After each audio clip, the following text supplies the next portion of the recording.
तो हम 2-3 मिनट मंगलाचरण करके फिर आज की कक्षा प्रारंभ करेंगे।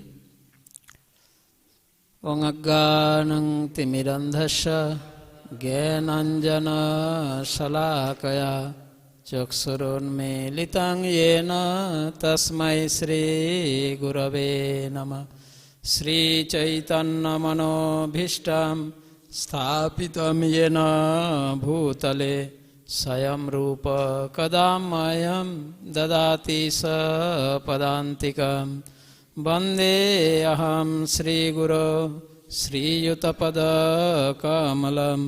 श्रीगुरून् वैष्णवांश्च श्रीरूपं साग्रजातं सहगणा रघुनाथान्वितं तं सजीवं स्वाद्वैतं सावधूतं परिजनसहितं कृष्णचैतन्यदेवं श्रीराधाकृष्णपादान् सहगणा ललिता श्रीविशाखान्वितंश्च नमामि विष्णुपदाय कृष्णपृष्ठाय भूतले श्रीमते भक्तिवेदान्त स्वामिनिति नामिने।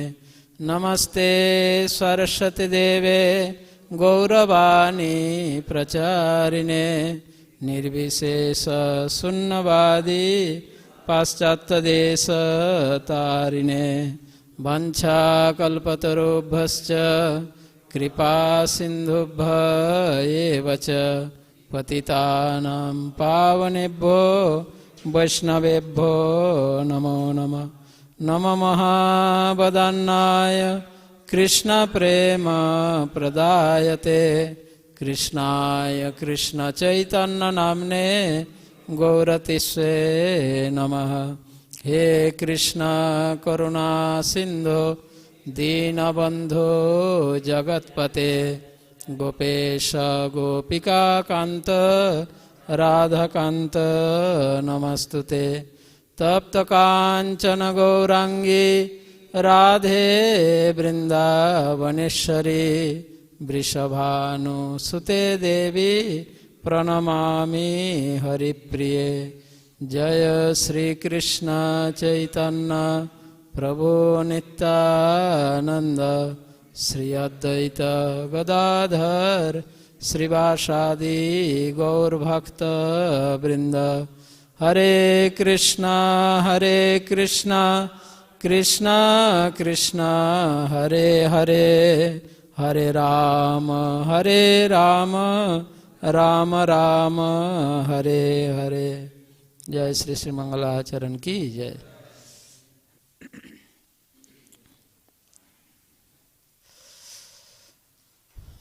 तो आज पहले हम वो जो शास्त्र अध्ययन के 12 लक्ष्यों का चर्चा कर रहे थे। कल मैंने 2 लक्ष्य पर चर्चा किया था संक्षेप में। तो मैंने कहा था ऑलमोस्ट भक्ति शास्त्री कोर्स में जो निबंध प्रश्न जो होता है तो उसमें इन 6 एम्स के आधार पर ही ऑलमोस्ट सारे प्रश्न होता है। कोई कभी 1-2 प्रश्न रेयर आ जाता है। Academic, moral integrity, theological application तो बिल्कुल नहीं आते। अथॉरिटी कभी आ जाता है, बट बहुत रेयर। और बाकी ऑलमोस्ट निबंध प्रश्न इन 6 एम्स के आधार पर ही होता है। तो बाकी 4 एम्स को हम चर्चा करें या डायरेक्ट भगवत गीता के चर्चा में जाएं?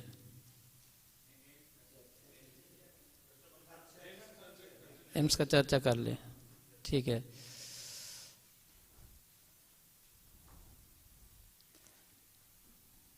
भगवत गीता सब्जेक्ट थोड़ा इतना विस्तृत है। इसका पीपीटी मैंने भक्ति शास्त्री कोर्स के आधार पर, इस पर कोई पीपीटी मेरे पास नहीं है कि मैं स्क्रीन में शो करवाऊं। बाकी अदर सब्जेक्ट का सभी का पीपीटी था, पर वो तो हो चुका है आप लोगों के, तो ज़रूरत नहीं है। मुझे नहीं पता किसी टीचर ने भगवत गीता पर पीपीटी बनाया भक्ति शास्त्री कोर्स के लिए, मुझे आइडिया नहीं है, मुझे नहीं लगता किसी ने बनाया। ये बहुत लंबी है ना डिस्कशन, इसलिए छोटा विषय पर हो जाता है। कितना बनाएंगे पीपीटी इतने सारे, इतना बड़ा। पर कभी कभी हम कुछ विषय में कुछ हो रिलेटेड कुछ हो और मेरे पास हो तो हम उसको स्क्रीन शेयर कर सकते हैं, देखेंगे। पर कभी कभी ज़रूरत पड़ेगा हमें व्हाइट बोर्ड का, से आज भी थोड़ा ज़रूरत पड़ेंगे। और नहीं भी हो सकता है, क्योंकि मैं बोलता जाऊँ आप लोग नोट करते जाएंगे तो इसका भी ज़रूरत नहीं पड़ेंगे, ऐसे कोई बात नहीं है। अब मुझे आइडिया नहीं है, VIG क्लास में मैंने कभी पार्टिसिपेट नहीं किया और मुझ में कोई ऐसे एक्सपीरियंस नहीं है कि किस तरीके से VIG की स्टैंडर्ड को फॉलो किया जाता है। पर प्रश्न देखकर मुझे अच्छा लगा, बहुत स्टैंडर्ड प्रश्न है, अच्छा है। और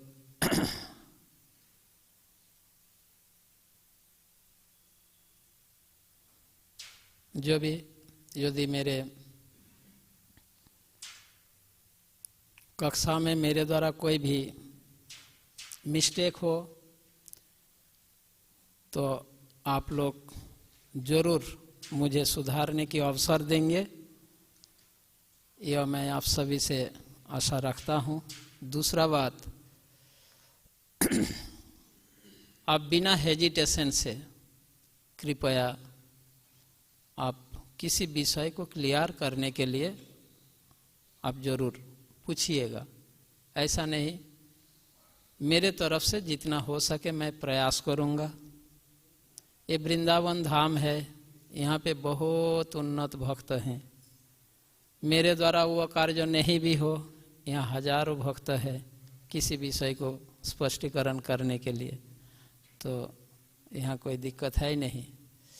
जो भी कल हमने चर्चा किया था नॉलेज और अंडरस्टैंडिंग, और मैंने यह कहा था अंडरस्टैंडिंग नॉलेज पर आधारित है। अगर किसी विषय में ज्ञान नहीं है तो उसका एक्सप्लेनेशन संभव नहीं है, यह बात भी बताया था। एक्सप्लेनेशन उसका तब संभव होगा जब उस विषय में जानकारी हो। किसी विषय में जानकारी ही नहीं है तो उसका एक्सप्लेन कैसे हम कर सकते हैं।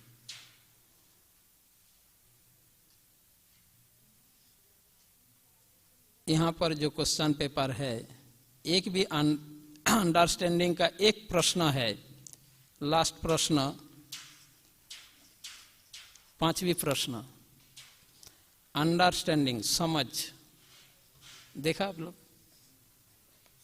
जो क्वेश्चन पेपर पहला 1 से 6 अध्याय तक जो प्रश्न पत्र दिया गया, इसका तैयारी करना है, जिसमें अंडरस्टैंडिंग के ऊपर एक प्रश्न दिया गया है, 5वीं प्रश्न। भगवत गीता के 2 अध्याय के 31वें श्लोक के तात्पर्य से श्रील प्रभुपाद वर्णाश्रम को आध्यात्मिक बोध का प्रथम सोपान कहते हैं। इस कथन को समझाइए और वर्णाश्रम धर्म और भक्ति योग के बीच संबंध का वर्णन कीजिए।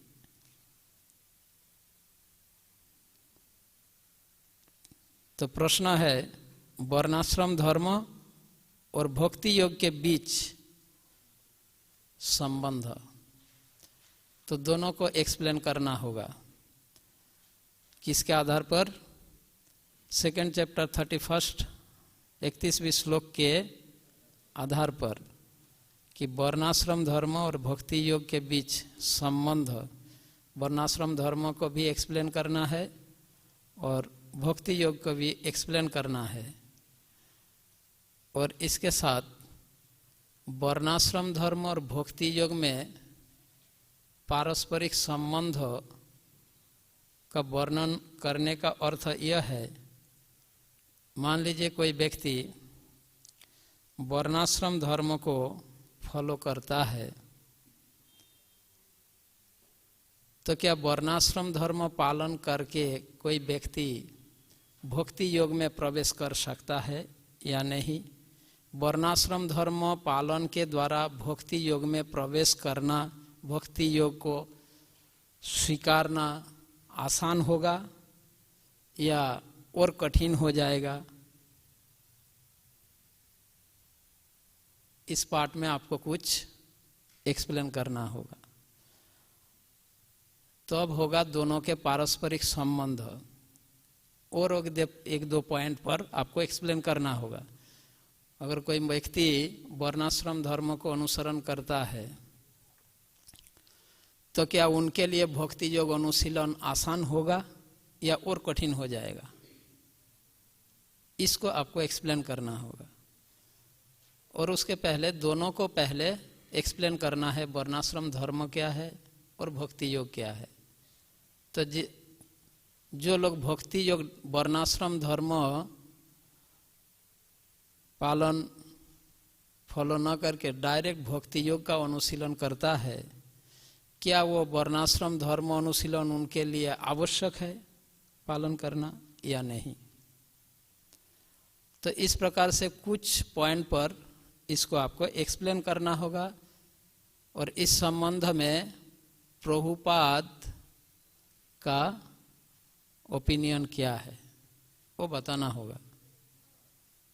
ठीक है, तो जब हम पढ़ेंगे तब इसको और क्लैरिफाई करेंगे। मैं तो जस्ट अंडरस्टैंडिंग पर प्रश्न है, यह जस्ट बोलने के लिए यह कहा। ठीक है, तो नेक्स्ट एम व्यक्तिगत प्रयोग या प्रचार में प्रयोग, प्रचार में प्रयोग है ना, प्रीचिंग एप्लीकेशन, प्रचार में प्रयोग, प्रचार प्रयुक्ति।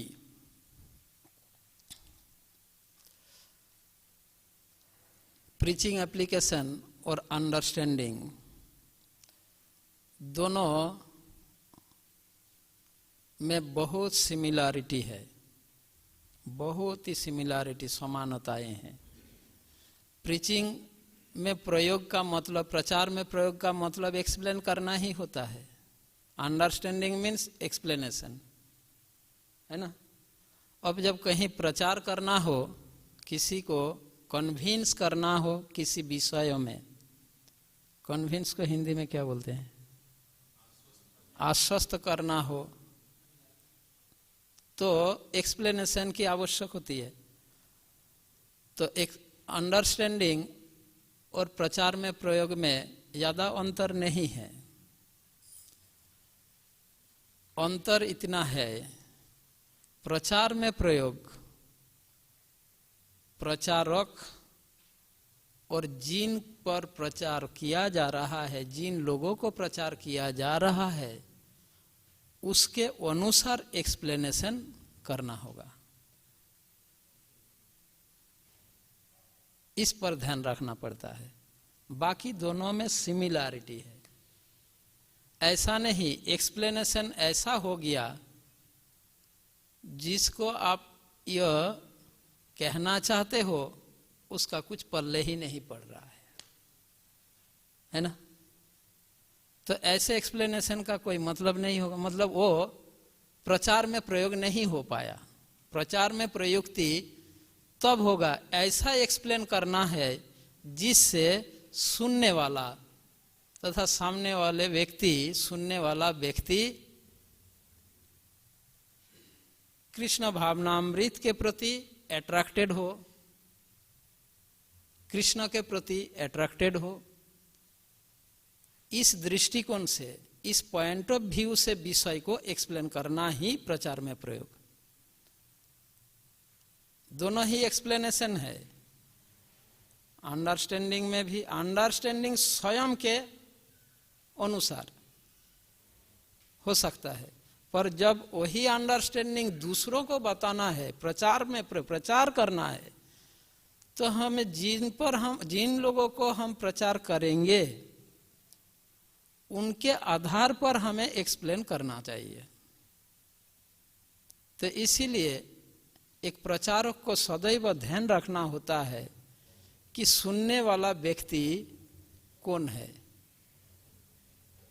उनके धरातल के आधार पर उस व्यक्ति के अनुसार एक्सप्लेन करना चाहिए। और दृष्टिकोण यह होगा कि इस प्रकार के एक्सप्लेन हो, मतलब उसको बताया जाए, स्पष्टीकरण किया जाए, जिसे सुनकर वो कृष्ण भावनामृत के प्रति, कृष्ण के प्रति वो आकर्षित हो। उदाहरण के लिए प्रभुपाद जी जब पश्चिमी देशों में उन्होंने प्रचार किए कृष्ण भावनामृत के, तो उन्होंने वहाँ के लोगों के अनुसार उन्होंने कृष्ण भावनामृत को एक्सप्लेन किया, है ना। यह पॉइंट आएगा जब हम सेकेंड चैप्टर 54 नंबर वर्ष चर्चा करेंगे, जहां अर्जुन भगवान से प्रश्न पूछ रहे हैं।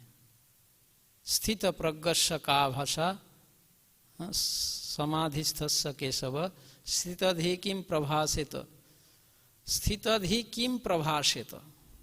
एक स्थिर बुद्धि वाला व्यक्ति कैसे बोलता है, यह अर्जुन का प्रश्न है। यह है प्रीचिंग एप्लीकेशन का। यदि हम किसी विषय को प्रचार में प्रयोग करना चाहते हैं तो यह लक्षण होना जरूरी है। जहां उस श्लोक में अर्जुन ने पूछा और भगवान ने इसका आधार पर उत्तर दिया।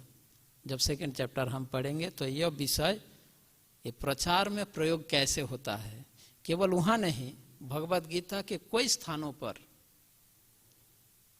भगवान श्री कृष्ण यह शिक्षा प्रदान किए हैं कि प्रचार के नियम क्या होता है, प्रचार कैसे किया जाता है, प्रचार का स्टाइल, प्रचार का ढंग कैसा होना चाहिए। मैं एक और उदाहरण बताता हूँ। 8वें अध्याय में, भगवत गीता 8वें अध्याय में अर्जुन ने प्रश्न पूछा। कितने प्रश्न पूछे? 2 श्लोक में, पहला 2 श्लोक में अर्जुन ने भगवान से 8 प्रश्न पूछे। 8 या 7 प्रश्न पूछे या 8, देखते हैं। पहला श्लोक में अर्जुन ने प्रश्न पूछे, दूसरा श्लोक में भी पूछे। किंग कर्म किंग तद्ब्रह्म किम अध्यात्मम किम कर्म पुरुषोत्तम। ब्रह्म क्या है, अध्यात्म क्या है, कर्म क्या है। पहला सेंटेंस, किंग तद ब्रह्म, वह ब्रह्म क्या है, किंग तद ब्रह्म किम अध्यात्म किंग कर्म पुरुषोत्तम। अधिभूतम च किम प्रोक्तम। अधिभूत किसे कहा जाता है, अधिदैवम किमुच्यते, अधिदैव किसे कहा जाता है। 5 प्रश्न है पहला श्लोक में। अब दूसरा श्लोक में अधियज्ञ कथम कोत्र, अधियज्ञ कौन है यहाँ पर, देह अस्मिन, इस शरीर में अधियज्ञ कौन है। मधुसूदन, हे मधुसूदन, इस शरीर में अधियज्ञ कौन है। 6 हो गया। अधियज्ञ कथम कोत्र देह अस्मिन मधुसूदन। प्रयाण काले च कथम ज्ञेयसि नियतात्म भी। जितेंद्रिय व्यक्तिगण शरीर त्यागते समय प्रयाण काले च कथम ज्ञेयसि, उस अधियज्ञ को जान सकता है, समझ पाता है, जान पाता है, स्मरण कर पाते हैं। उसका क्या उपाय है, क्या तरीका है। जितेंद्रिय व्यक्ति शरीर त्यागते समय भगवान को, आपको किस प्रकार से स्मरण कर पाते हैं। तो 7 प्रश्न है। इन 7 प्रश्नों में से पहला श्लोक में भगवान ने 6 प्रश्नों का उत्तर दे दिया, मतलब तीसरा श्लोक में 6 प्रश्नों के उत्तर 3 और 4, 2 श्लोक में 6 प्रश्नों के उत्तर दे दिए। एक प्रश्न का उत्तर, जो अंतिम प्रश्न, उस प्रश्न का उत्तर पूरे अध्याय में बता रहे हैं। उसके आगे तीसरे श्लोक में भगवान ने बता दिया 6 प्रश्न के उत्तर एक श्लोक में ही बता दिए। क्या बताया? अक्षरम परमं ब्रह्म स्वभावोद्धात्म उच्यते भूत भावोद्भव कर विसर्ग कर्म संगीतम। फिर चौथा श्लोक में कर्म तक उसका उत्तर दे दिया। बाकी 6 प्रश्नों का उत्तर 2 श्लोक में, 3 और 4। और 5वें श्लोक से अंतिम प्रश्न का उत्तर दे रहे हैं कि जितेंद्रिय व्यक्ति भगवान को शरीर त्यागते समय भगवान को कैसे स्मरण कर पाते हैं, याद कर पाते हैं, इसके लिए क्या तरीका है, क्या उपाय है। यह अर्जुन का प्रश्न पूछने का भाव है। और इस प्रश्न के उत्तर भगवान पूरे अध्याय में दिया। अर्जुन का प्रश्न कि जितेंद्रिय व्यक्ति कैसे आपको स्मरण कर पाते हैं, क्या तरीका है, भगवान ने क्या उत्तर प्रारंभ किया 5वें श्लोक में?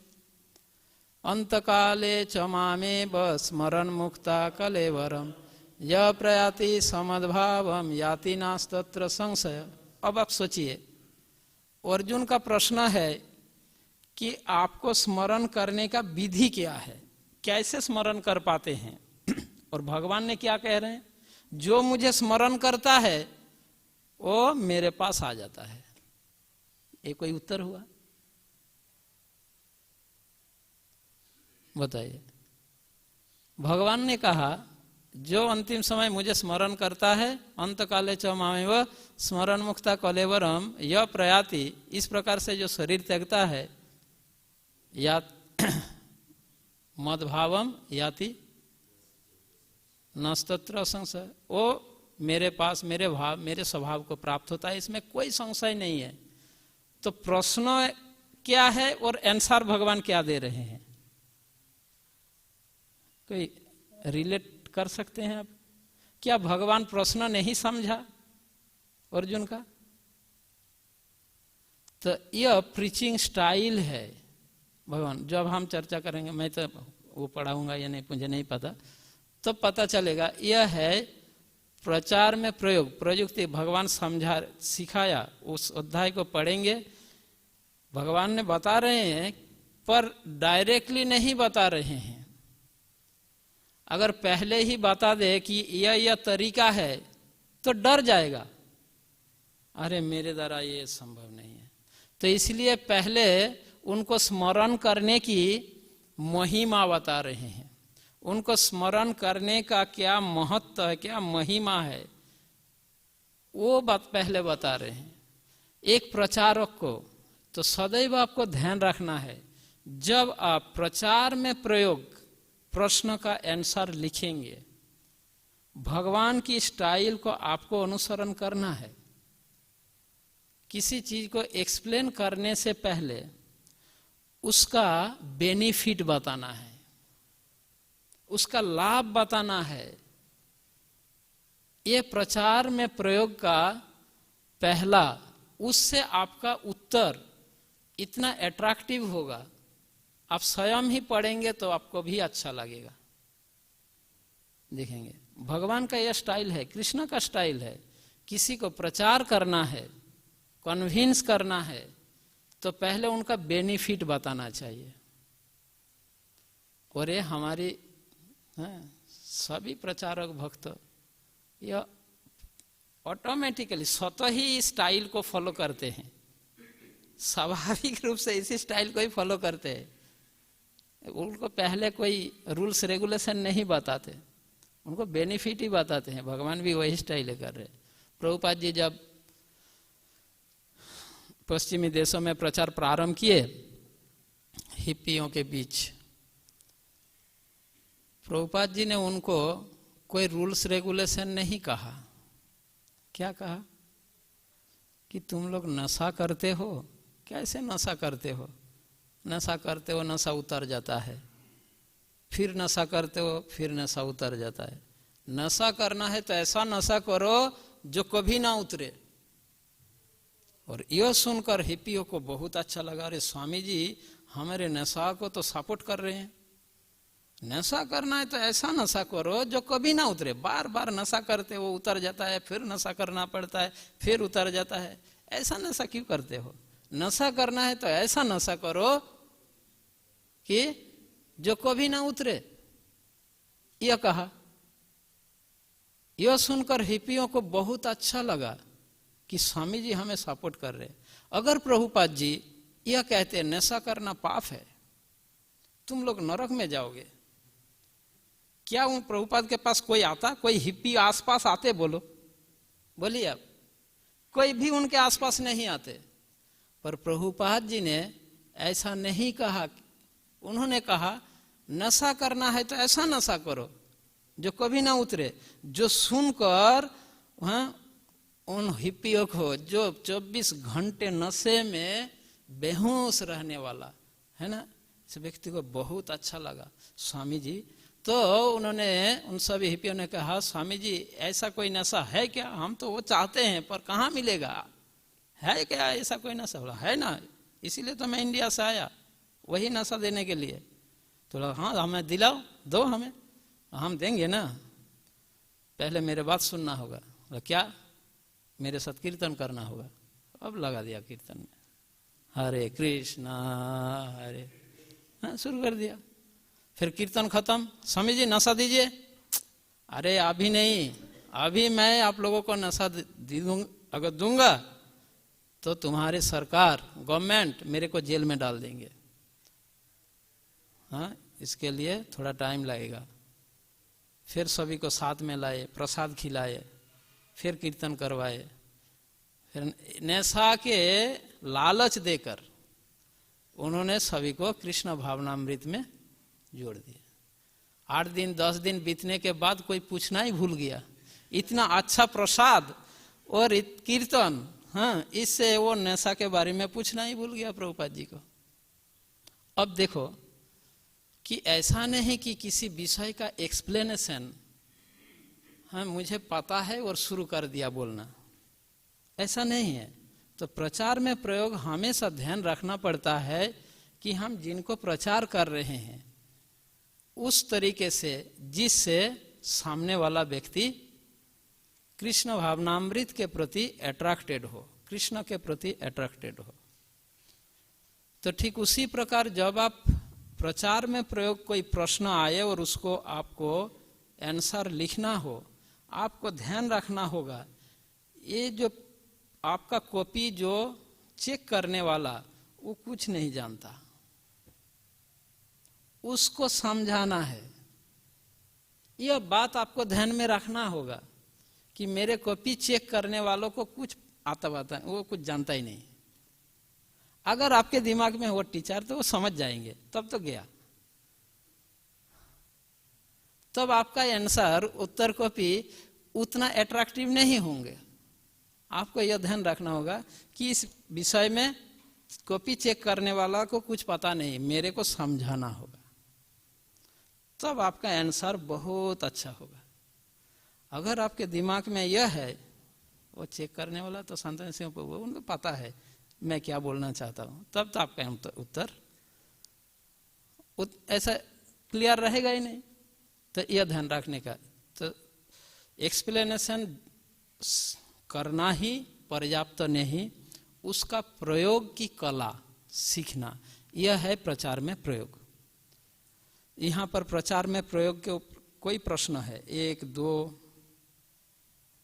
2 प्रश्न है 5 में से, तीसरा और चौथा प्रश्न।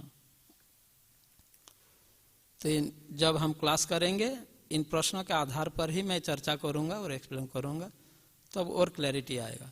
तो प्रचार में प्रयोग और अंडरस्टैंडिंग में ज्यादा अंतर नहीं, दोनों में ही एक्सप्लेनेशन है।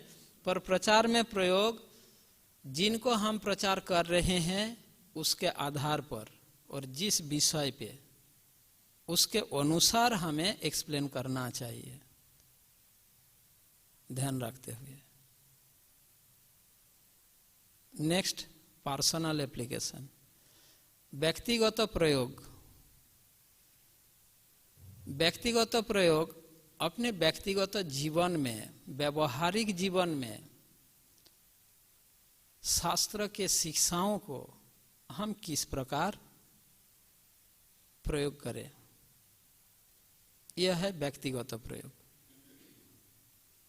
व्यक्तिगत प्रयोग एम के आधार पर जब भी प्रश्न होगा आपको एक विषय पर ध्यान रखना होगा,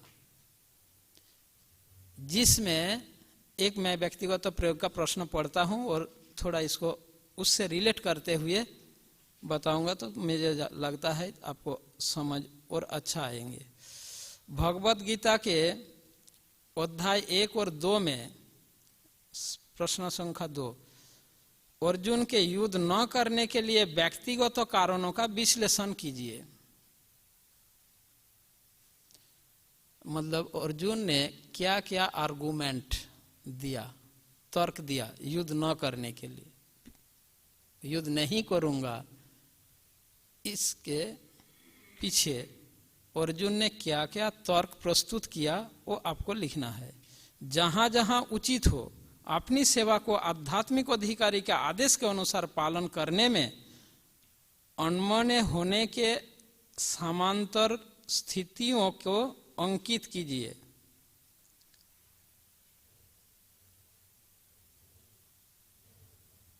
मुझे थोड़ा समझ नहीं आ रहा है। अधिकारी के आदेश के अनुसार पालन करने में, यहां तक तो ठीक है, अनमने होने के समांतर इंग्लिश में क्या है?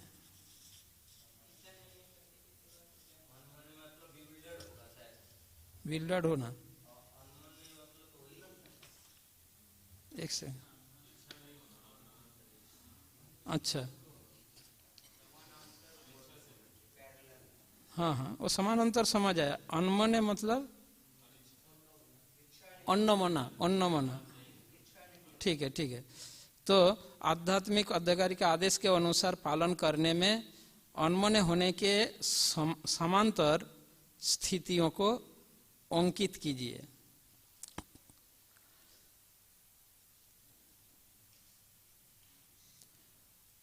जहां अधिकारी के आदेश को पालन करना चाहिए, वहां पर वो आदेश पालन करने की इच्छा नहीं हो रहा है, और ऐसे सिचुएशन में जो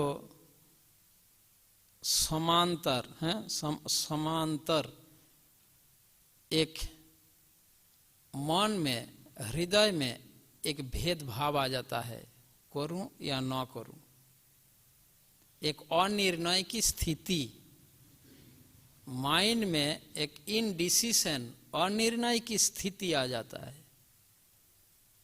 उन स्थितियों को अंकित करें,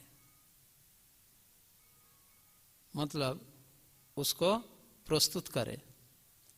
ऐसे अनिर्णय की स्थिति जहां जहां उचित हो अपनी सेवा को आध्यात्मिक अधिकारी के आदेश के अनुसार पालन करने में ऐसा अनिर्णय स्थिति उत्पन्न हो रहा है, ऐसा कुछ एग्जाम्पल, उदाहरण प्रस्तुत करना है।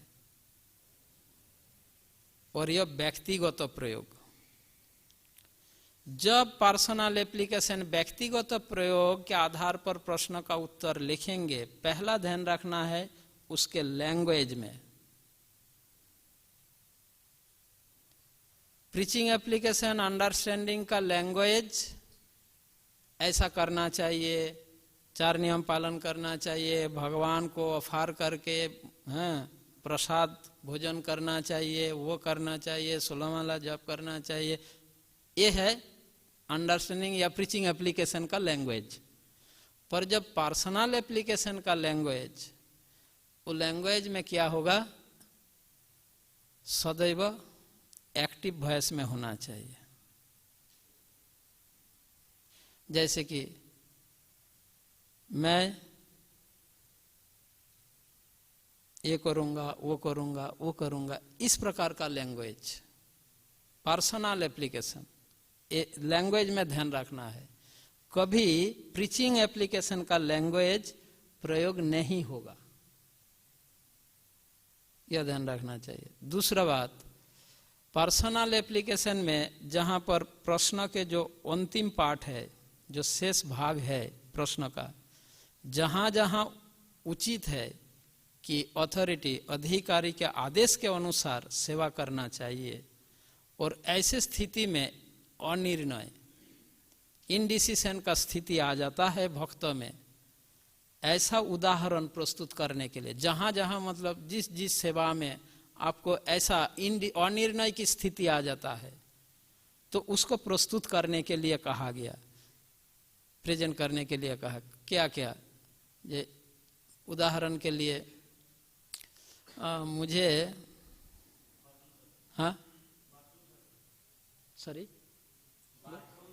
बाथरूम साफ करना, तो अधिकार यहाँ प्रश्न है, जहां जहां उचित हो अपनी सेवा को आध्यात्मिक अधिकारी के आदेश के अनुसार पालन करना।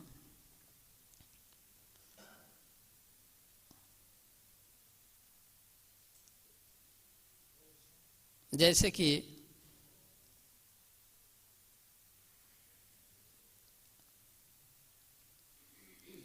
मुझे बुक डिस्ट्रीब्यूशन में जाने की इच्छा है, अथॉरिटी अधिकारी कहते हैं नहीं आज तुम बुक डिस्ट्रीब्यूशन में मत जाओ, आज बहुत गेस्ट मंदिर में आएंगे, है ना, आज ऐसे है कोई त्योहार है, कोई फेस्टिवल है, बहुत गेस्ट आएंगे मंदिर में, यहाँ तुम बुक डिस्ट्रीब्यूशन करो। पर उन्होंने सोचा था कि नहीं आज मैं आगरा जाऊंगा, वहां जाके बुक डिस्ट्रीब्यूट करूंगा। अब अधिकारी कहते हैं आज मंदिर में बहुत गेस्ट आएंगे, दर्शनार्थी आएंगे, और यहाँ मंदिर में रहो और यहाँ बुक डिस्ट्रीब्यूट करो। अब इनडिसीजन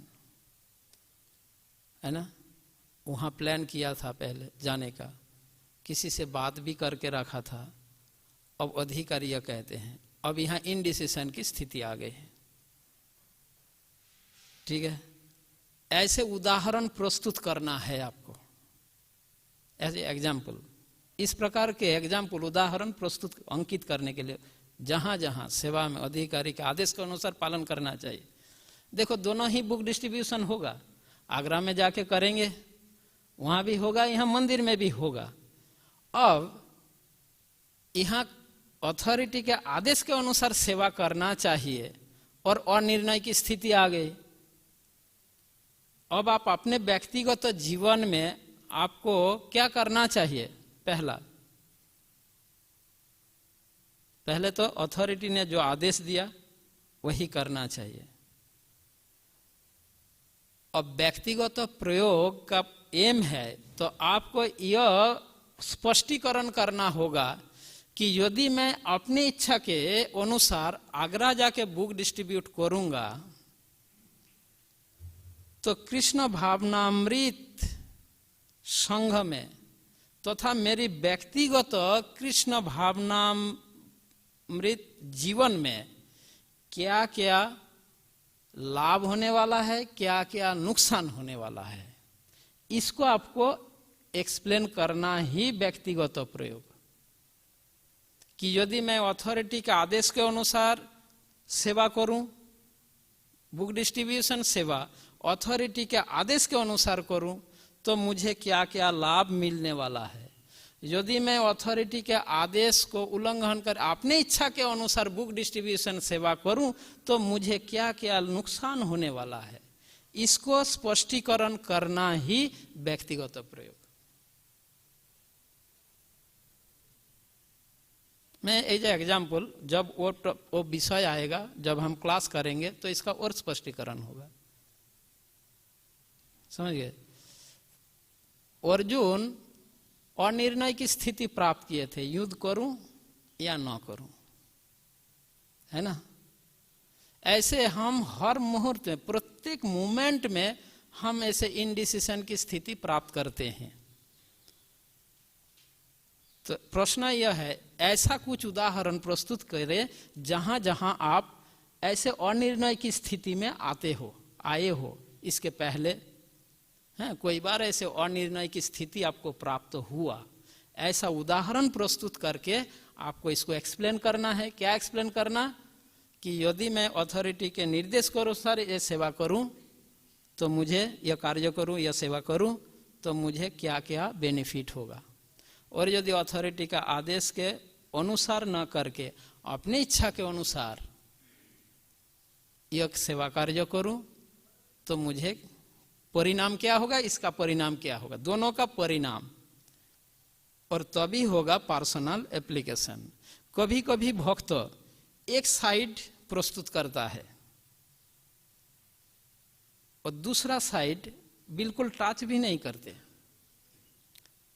वो एक्सप्लेन करता है अथॉरिटी के आदेश के अनुसार मैं सेवा करूंगा तो ये होगा, वो होगा, ये बेनिफिट है, पूरा परिणाम को बहुत अच्छे से एक्सप्लेन करता है, पर उसको न करने से क्या क्या नुकसान होगा उस साइड में वो बिल्कुल टच नहीं करते, जिस कारण वो उत्तर, वो आंसर थोड़ा अधूरा रह जाता है, थोड़ा इनकम्प्लीट, अधूरा लगता है।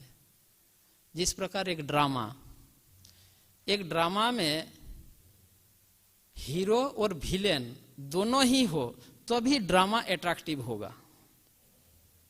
ड्रामा में केवल हीरो है, विलेन साइड है ही नहीं, वो ड्रामा अट्रैक्टिव नहीं होता है या नहीं। किसी ड्रामा में केवल हीरो है पर विलेन नहीं है, वास्तव में विलेन जितना अच्छा एक्टिंग करेंगे, अभिनय करेंगे, हीरो अपने आप उतना ही हिट हो जाएगा। एक बात को समझना चाहिए, यदि विलेन का एक्टिंग, विलेन साइड स्ट्रांग हो, हीरो कुछ भी ना करे, उनका एक्टिंग नहीं भी आता हो ना, तो भी वो हिट हो जाएगा विलेन के कारण। और विलेन साइड ही ना रहे, हीरो कितना ही अच्छा क्यों ना करे, उतना अट्रैक्टिव नहीं होगा। ठीक उसी प्रकार जब पर्सनल एप्लीकेशन का आंसर लिखेंगे आप, अपना कमी साइड, मेरे अंदर क्या क्या कमी है, मुझे क्या क्या नुकसान होने वाला है, इसको अधिक तरीके से एक्सप्लेन करेंगे तो आपका पर्सनल आगे चलकर इन फ्यूचर, इन व्यवहारिक कृष्ण भावना में जीवन में आप रियली में आप प्रगति कर पाएंगे। क्योंकि वो सारे, ये हम शास्त्र में हजारों बार सुन चुके हैं, स्वयं में कमी देखना चाहिए, है ना। इंट्रोस्पेक्शन भक्ति जीवन में बहुत ही महत्वपूर्ण होता है, स्वयं में कमी ढूंढना और दूसरों में अच्छाई दिखना। तो जब पर्सनल एप्लीकेशन हो तो क्या करना है, नेगेटिव साइड अच्छा से एक्सप्लेन करना चाहिए कि मैं अथॉरिटी के निर्देश को अगर फॉलो नहीं करूंगा तो परिणाम क्या होगा। इस साइड को जो जितना अच्छे से प्रस्तुत करेंगे उनका आंसर भी अट्रैक्टिव होगा पर्सनल एप्लीकेशन में। इसका मतलब यह नहीं कि हमें उस साइड लिखना ही नहीं है, दोनों ही रहेगा, पर इसमें अधिक महत्व देना चाहिए।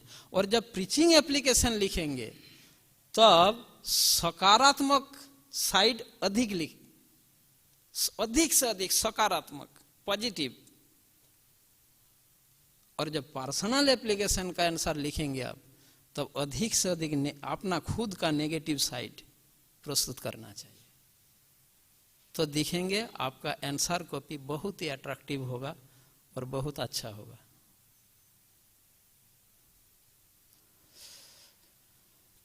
पर्सनल एप्लीकेशन में और प्रीचिंग एप्लीकेशन में यह थोड़ा अंतर है, ठीक है।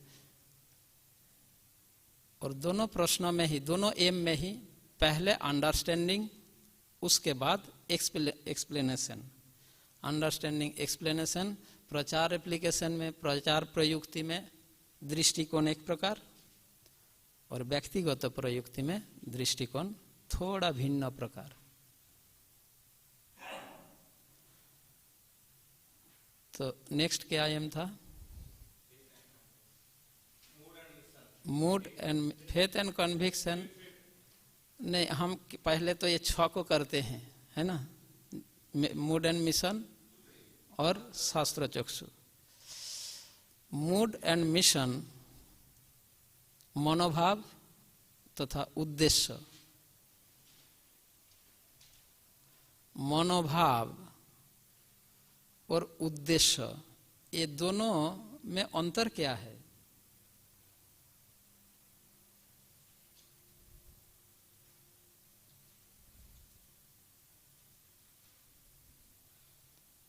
मनोभाव, mood and mission. Mood means मनोभाव, मूड मीन्स भाव, मनोभाव, और मिशन उद्देश्य, दोनों में लक्ष्य. लक्ष्य तो मनोभाव और तथा उद्देश्य या लक्ष्य,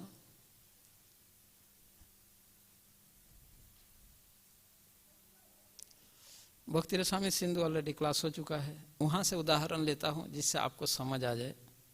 ऑलरेडी आप सुन चुके हैं और एग्जाम भी हो गया.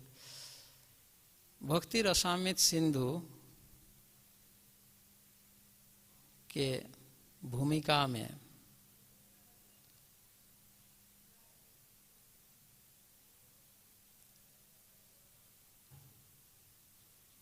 श्रील प्रभुपाद भक्ति रसामृत सिंधु पुस्तक के जिस उद्देश्य से श्रील प्रभुपाद जी इस भक्ति रसामृत सिंधु पुस्तक लिखे हैं, वो वर्णन, वो क्या बोले, वर्णन कीजिए. इन उद्देश्य के द्वारा जो भूमिका में प्रभुपाद जी ने उल्लेख किया, रूप गोस्वामी जी जिन उद्देश्य से भक्ति रसामृत सिंधु पुस्तक रचना किए हैं उसका वर्णन करें, और इन उद्देश्य के द्वारा प्रभुपाद का तथा श्रील रूप गोस्वामी के किस प्रकार मनोभाव तथा ऐसा नहीं, इन उद्देश्य जो जिन उद्देश्य से रूप गोस्वामी जी और भक्ति रसामृत सिंधु रचना किए हैं, यह आपके भक्ति जीवन में तथा कृष्ण भावनामृत में, यानी हमारे सोसाइटी में कितना प्रासंगिक है, और एम है मनोभाव तथा उद्देश्य. प्रश्न है भक्ति रसामृत सिंधु जिन उद्देश्य से रूप गोस्वामी जी भक्ति रसामृत सिंधु पुस्तक लिखे हैं, उन उद्देश्य आपके कृष्ण भावनामृत जीवन है, आपके व्यक्तिगत कृष्ण भावनामृत जीवन में तथा समाज जीवन में कितने प्रासंगिक मतलब कितने सिग्निफिकेंट, कितना प्रासंगिक है ये. और एम है मूड एंड मिशन. तो इसमें आपको यह लिखना होगा, जब भी मूड एंड मिशन प्रभु रूप गोस्वामी जी क्या चाहते थे, चैतन्य महाप्रभु की इच्छा को, रूप गोस्वामी का भाव क्या था, चैतन्य महाप्रभु की इच्छा को वास्तव में रूपदान करना. चैतन्य महाप्रभु क्या चाहते थे कि समाज के प्रत्येक जीव को कृष्ण भावनामृत प्राप्त हो. यह चैतन्य महाप्रभु का मूड है ना. चैतन्य महाप्रभु का मूड है प्रत्येक जीव कृष्ण भक्ति प्राप्त करे. और रूप गोस्वामी जी चैतन्य महाप्रभु की इस मनोभाव को वास्तव में रूपदान किया, और रूपदान करने के लिए ही ये पुस्तक लिखा है या नहीं. और प्रभुपाद जी उनको व्यवहारिक प्रयोग किए. अब चैतन्य महाप्रभु का मनोभाव, रूप गोस्वामी के मनोभाव और प्रभुपाद के मनोभाव में कोई अंतर नहीं. कोई अंतर है? चैतन्य महाप्रभु का मनोभाव, रूप गोस्वामी जी के मनोभाव और प्रभुपाद जी के मनोभाव में कोई अंतर है? कोई अंतर नहीं है. ये जो मनोभाव तीनों भगवान चैतन्य महाप्रभु, रूप गोस्वामी जी और प्रभुपाद के मनोभाव को आपको एक्सप्लेन करना है। ठीक है, अब लक्ष्य क्या है, रूप गोस्वामी जी का लक्ष्य क्या था और प्रभुपाद ने उस लक्ष्य को किस प्रकार वास्तव में रूपदान किया। ठीक है, अब ये आपके व्यक्तिगत जीवन में और समाज के जीवन में कितना प्रासंगिक है। यदि यह भक्ति रसामृत सिंधु ग्रंथ के शिक्षाओं को मैं अपने जीवन में प्रयोग करूंगा तो मुझे क्या बेनिफिट मिलेगा, और यह शिक्षा यदि समाज के लोगों में प्रचार किया जाए तो समाज के लोगों को क्या बेनिफिट मिलेगा। बस इसको प्रस्तुत करना। मूड एंड मिशन में हमेशा यह ध्यान रखना होगा हमारे आचार्य और भगवान का मूड क्या है, उसको एक्सप्लेन करना ही होगा। चाहे टॉपिक्स जो भी होगा, मैं भक्ति रसामृत सिंधु का लिया, ऐसा यहां भी जो भी मूड एंड मिशन का कोई प्रश्न होगा। पहला प्रश्न है,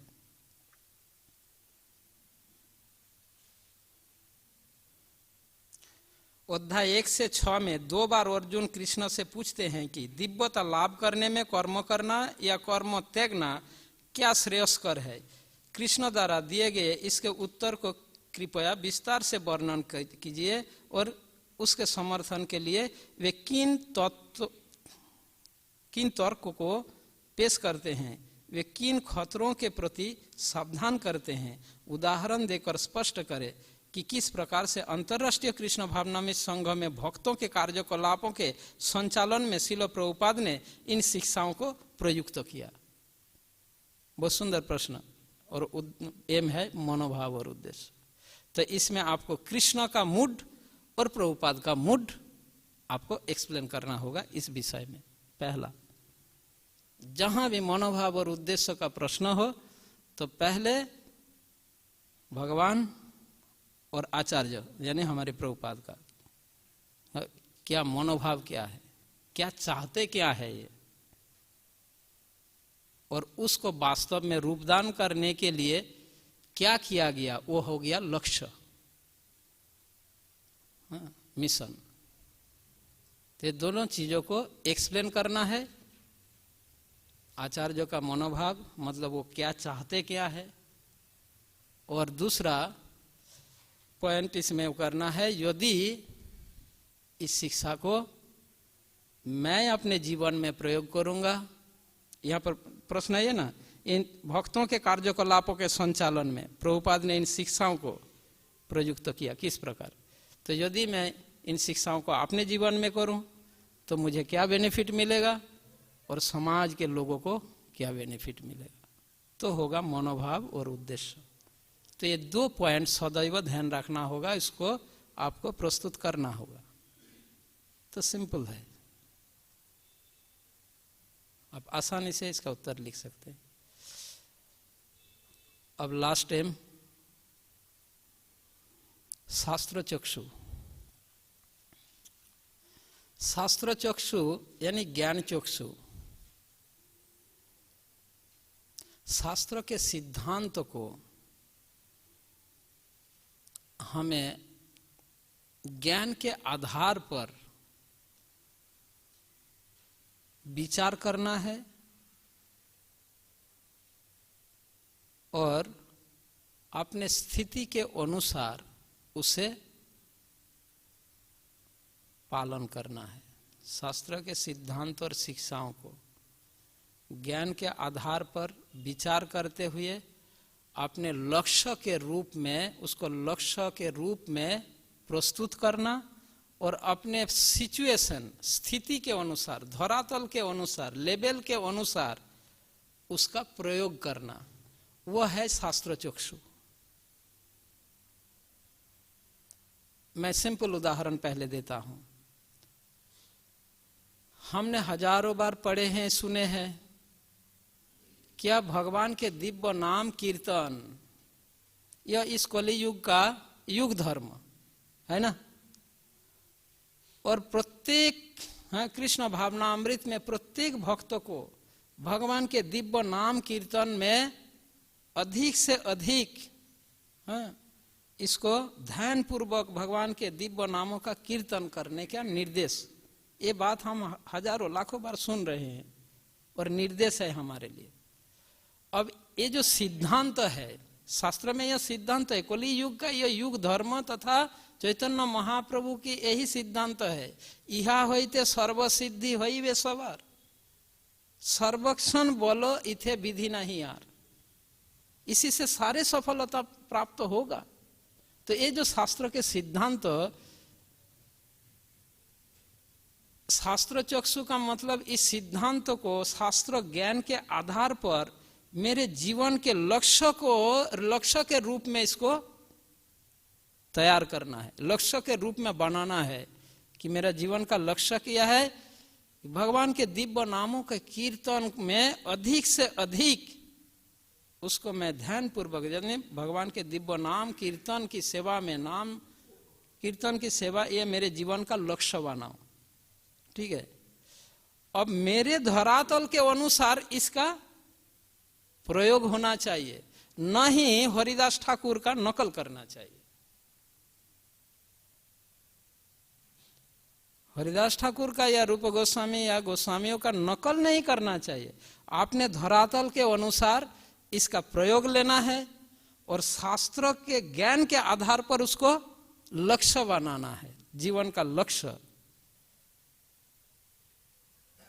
यह है शास्त्र चक्षु। तो शास्त्र के सिद्धांत तो जब हम दिखेंगे उसको ये दो दृष्टिकोण से विचार करना और एक्सप्लेन करना ही शास्त्र चक्षु।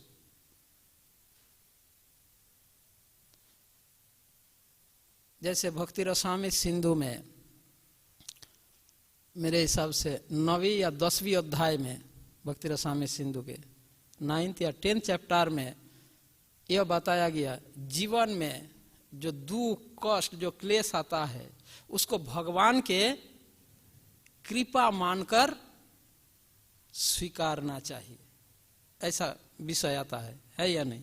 जीवन में जो भी दुख कष्ट क्लेश आता है वो दुख क्लेश को भगवान के कृपा समझकर स्वीकारना चाहिए। अब प्रश्न है, मान लीजिए आप अपने कृष्ण भावनामृत के व्यवहारिक जीवन में जो दुख और कष्ट प्राप्त होता है आपको, उसको आपको किस प्रकार से स्वीकारना चाहिए, और एम है शास्त्र चक्षु। तो आपको क्या करना है, आपको जीवन में जो भी दुख कष्ट क्लेश आदि परेशानी, जो भी प्रतिकूल परिस्थितियां आती है उसके बारे में शास्त्र क्या कहा, एक कृष्ण भावना भावित व्यक्ति के लिए उन स्थितियों को सामना करने के लिए शास्त्र क्या कहते हैं, उसको आपको एक्सप्लेन करना है। और एक्सप्लेन करते समय उससे रिलेटेड आपको उदाहरण, शास्त्र का उदाहरण और व्यवहारिक उदाहरण प्रस्तुत करना है। कुंती महारानी आदि ऐसे उदाहरण। एक बात ये पॉइंट में मूड एंड मिशन में भी करना चाहिए। जब आप एक्सप्लेन करेंगे अंडरस्टैंडिंग में भी करना चाहिए, प्रीचिंग एप्लीकेशन में भी करना चाहिए। जब आप एक्सप्लेन करेंगे एक्सप्लेनेशन के अनुसार आपको एग्जाम्पल प्रस्तुत करना होगा, मतलब उदाहरण देना चाहिए। शास्त्र के उदाहरण और व्यवहारिक उदाहरण दोनों देंगे तो बहुत अच्छा, कम से कम एक उदाहरण देना ही चाहिए, या तो शास्त्र से या तो व्यवहारिक जीवन से एक्सप्लेन करते समय। फिर आप अपने धरातल के अनुसार दुख कष्ट को किस प्रकार से सामना कर रहे हो वो आपको एक्सप्लेन करना है अपने धरातल के अनुसार। ऐसा नहीं लिखना चाहिए कि हरिदास ठाकुर को 22 बाजारों में बेत्राघात किया था, ये आपने एक्सप्लेनेशन में लिखा। मेरे को भी कोई कितना ही मारेगा, मैं हरिदास ठाकुर की तरह हाँ इस गाल में थप्पड़ लाया तो मैं ये गाल आगे कर दूंगा। हाँ, ऐसा लिखोगे, ये आपके धरातल की बात नहीं है, मतलब आपका शास्त्र चक्षु है नहीं, प्रैक्टिकली आपका शास्त्र चक्षु नहीं है। एक्सप्लेनेशन तो करना चाहिए, पर आपने धरातल के अनुसार उसको एक्सेप्ट, ये दोनों चीज को लिखना है, वो है शास्त्र चक्षु। क्लियर? अब जब जैसे जैसे हम इसको पढ़ते जाएंगे और एम के साथ रिलेट होगा तो और स्पष्टीकरण होगा। ठीक है, हरे कृष्ण। अब हम भागवत गीता में एंट्री करेंगे। किसी का कोई प्रश्न हो आप पूछ सकते हैं ये 6 एम्स के आधार पर।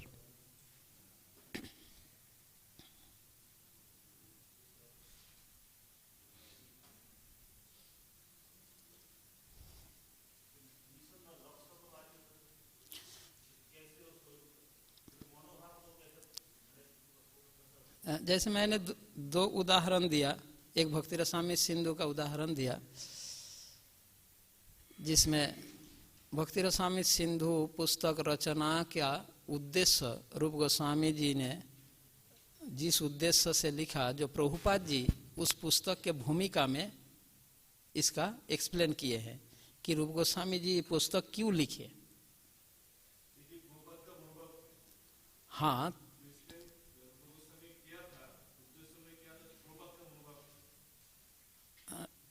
नहीं, रूप गोस्वामी ने किस उद्देश्य से यह भक्ति रसामृत सिंधु लिखा, ये प्रभुपाद जी ने एक्सप्लेन किया भूमिका में, इसलिए रूप गोस्वामी जी पुस्तक लिखे हैं। ठीक है, अब मनोभाव जब हम लिखेंगे, इसका उत्तर हम जब लिखेंगे तब मनोभाव में हमें यह लिखना है कि भगवान चैतन्य महाप्रभु चाहते थे कि संसार के प्रत्येक जीव कृष्ण भक्ति प्राप्त करे, भक्ति रस आस्वादन करे तथा श्री कृष्ण के धाम में वापस आए। यह चैतन्य महाप्रभु की हृदय की इच्छा है ना, यह महाप्रभु की मनोभाव।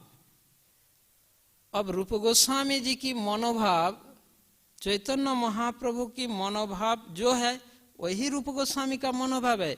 रूप गोस्वामी जी वही चाहते हैं जो चैतन्य महाप्रभु चाहते हैं।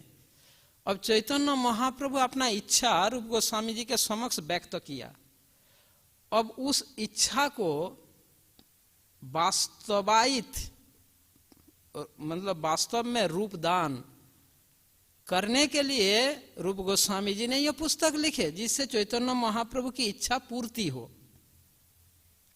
इस भक्ति रस तत्व को संसार के जीव जाने समझे, इसका टेस्ट आस्वादन करे, इसीलिए उन्होंने भक्ति विज्ञान स्वरूप इस पुस्तक का रचना की। तो यानी उनकी मनोभाव और चैतन्य महाप्रभु की मनोभाव सेम है। अब श्रील प्रभुपाद जी रूप गोस्वामी की इस पुस्तक की शिक्षाओं को लोगों को सरल, रूप गोस्वामी जी ने संस्कृत में लिखा। अब इस शिक्षा को सामान्य लोग इस शिक्षाओं को समझ सके और अपने व्यवहारिक जीवन में अप्लाई कर सके, इसीलिए प्रभुपाद जी मूल भक्ति रसामृत सिंधु का ऐसा एक प्रस्तुत किया, जिस अदरवाइज जो मूल पुस्तक है वो संसार के लोग पढ़कर क्या समझेंगे। तो प्रभुपाद जी ने ये भी भक्ति रसामृत सिंधु जो पुस्तक लिखा, रूप गोस्वामी जी ने संस्कृत में लिखा, उसका भाव अनुवाद देकर संसार के लोगों के कल्याण के लिए, जिससे चैतन्य महाप्रभु की इच्छा को व्यक्ति जान सके, समझ सके कि गौरांग महाप्रभु चाहते क्या है। अगर प्रभुपाद जी पुस्तक नहीं लिखते, रूप गोस्वामी जी का पुस्तक पढ़कर कितना व्यक्ति समझते कि चैतन्य महाप्रभु चाहते क्या है, बताइए। तो प्रभुपाद की इच्छा मनोभाव वही है जो चैतन्य महाप्रभु और रूप गोस्वामी की मनोभाव है। तो मनोभाव तीनों का एक ही है। ठीक है, अब लक्ष्य लक्ष्य जब आप एक्सप्लेन करेंगे तो लक्ष्य में महाप्रभु का लक्ष्य क्या है? पृथ्वी ते आछे जो तो नगर आदि ग्राम, है ना? तो इसीलिए उन्होंने अपनी इच्छा को वास्तव रूपदान करने के लिए रूप गोस्वामी को भक्ति रस तत्व शिक्षा प्रदान किए, दशाश्वमेध घाट में प्रयाग में शिक्षा प्रदान किए और अपना शक्ति उन्हें संचारित किए। इस प्रकार से उनका लक्ष्य था, चैतन्य महाप्रभु का लक्ष्य यही है कि रूप गोस्वामी के द्वारा यह भक्ति रस विज्ञान है, यह पुस्तकें प्रचार प्रसार हो। अब रूप गोस्वामी की इच्छा थी यह शिक्षा संपूर्ण संसार में प्रचार प्रसार हो, तो तीनों का लक्ष्य एक ही है, प्रचार प्रसार। तीनों का भाव क्या है? सभी कृष्ण भक्ति रस आस्वादन करें। और लक्ष्य क्या है? आस्वादन करने के लिए प्रचार की आवश्यक है। इसलिए चैतन्य महाप्रभु का लक्ष्य भी प्रचार प्रसार है, रूप गोस्वामी का लक्ष्य भी प्रचार प्रसार है, प्रभुपाद जी का लक्ष्य भी प्रचार प्रसार है। अब प्रचार प्रसार के लिए तीनों ने क्या क्या किया? चैतन्य महाप्रभु ने क्या किया, रूप गोस्वामी ने क्या किया और प्रभुपाद ने क्या किया। बस हो गया मनोभाव और लक्ष्य। अब ये जब एक्सप्लेन करेंगे उससे रिलेटेड आपको एग्जाम्पल लाना है। अब दूसरा पार्ट जो है, अब इन शिक्षा को मैं यदि अपने जीवन में प्रयोग करूंगा मुझे क्या बेनिफिट होगा, और यदि समाज के लोगों को प्रदान किया जाए तो समाज में क्या लाभ होगा।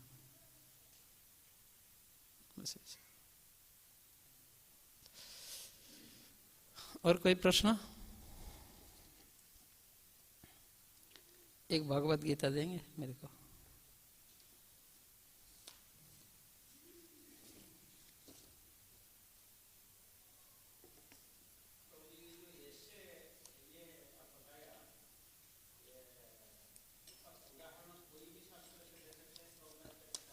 यदि प्रश्न में यह उल्लेख हो कि भगवत गीता का प्रश्न है, तो यदि ऐसा उसमें उल्लेख हो कि आप भगवत गीता के आधार पर ही उत्तर लिखे, तो हमें भगवत गीता के आधार पर ही सीमित रहना है, ठीक है।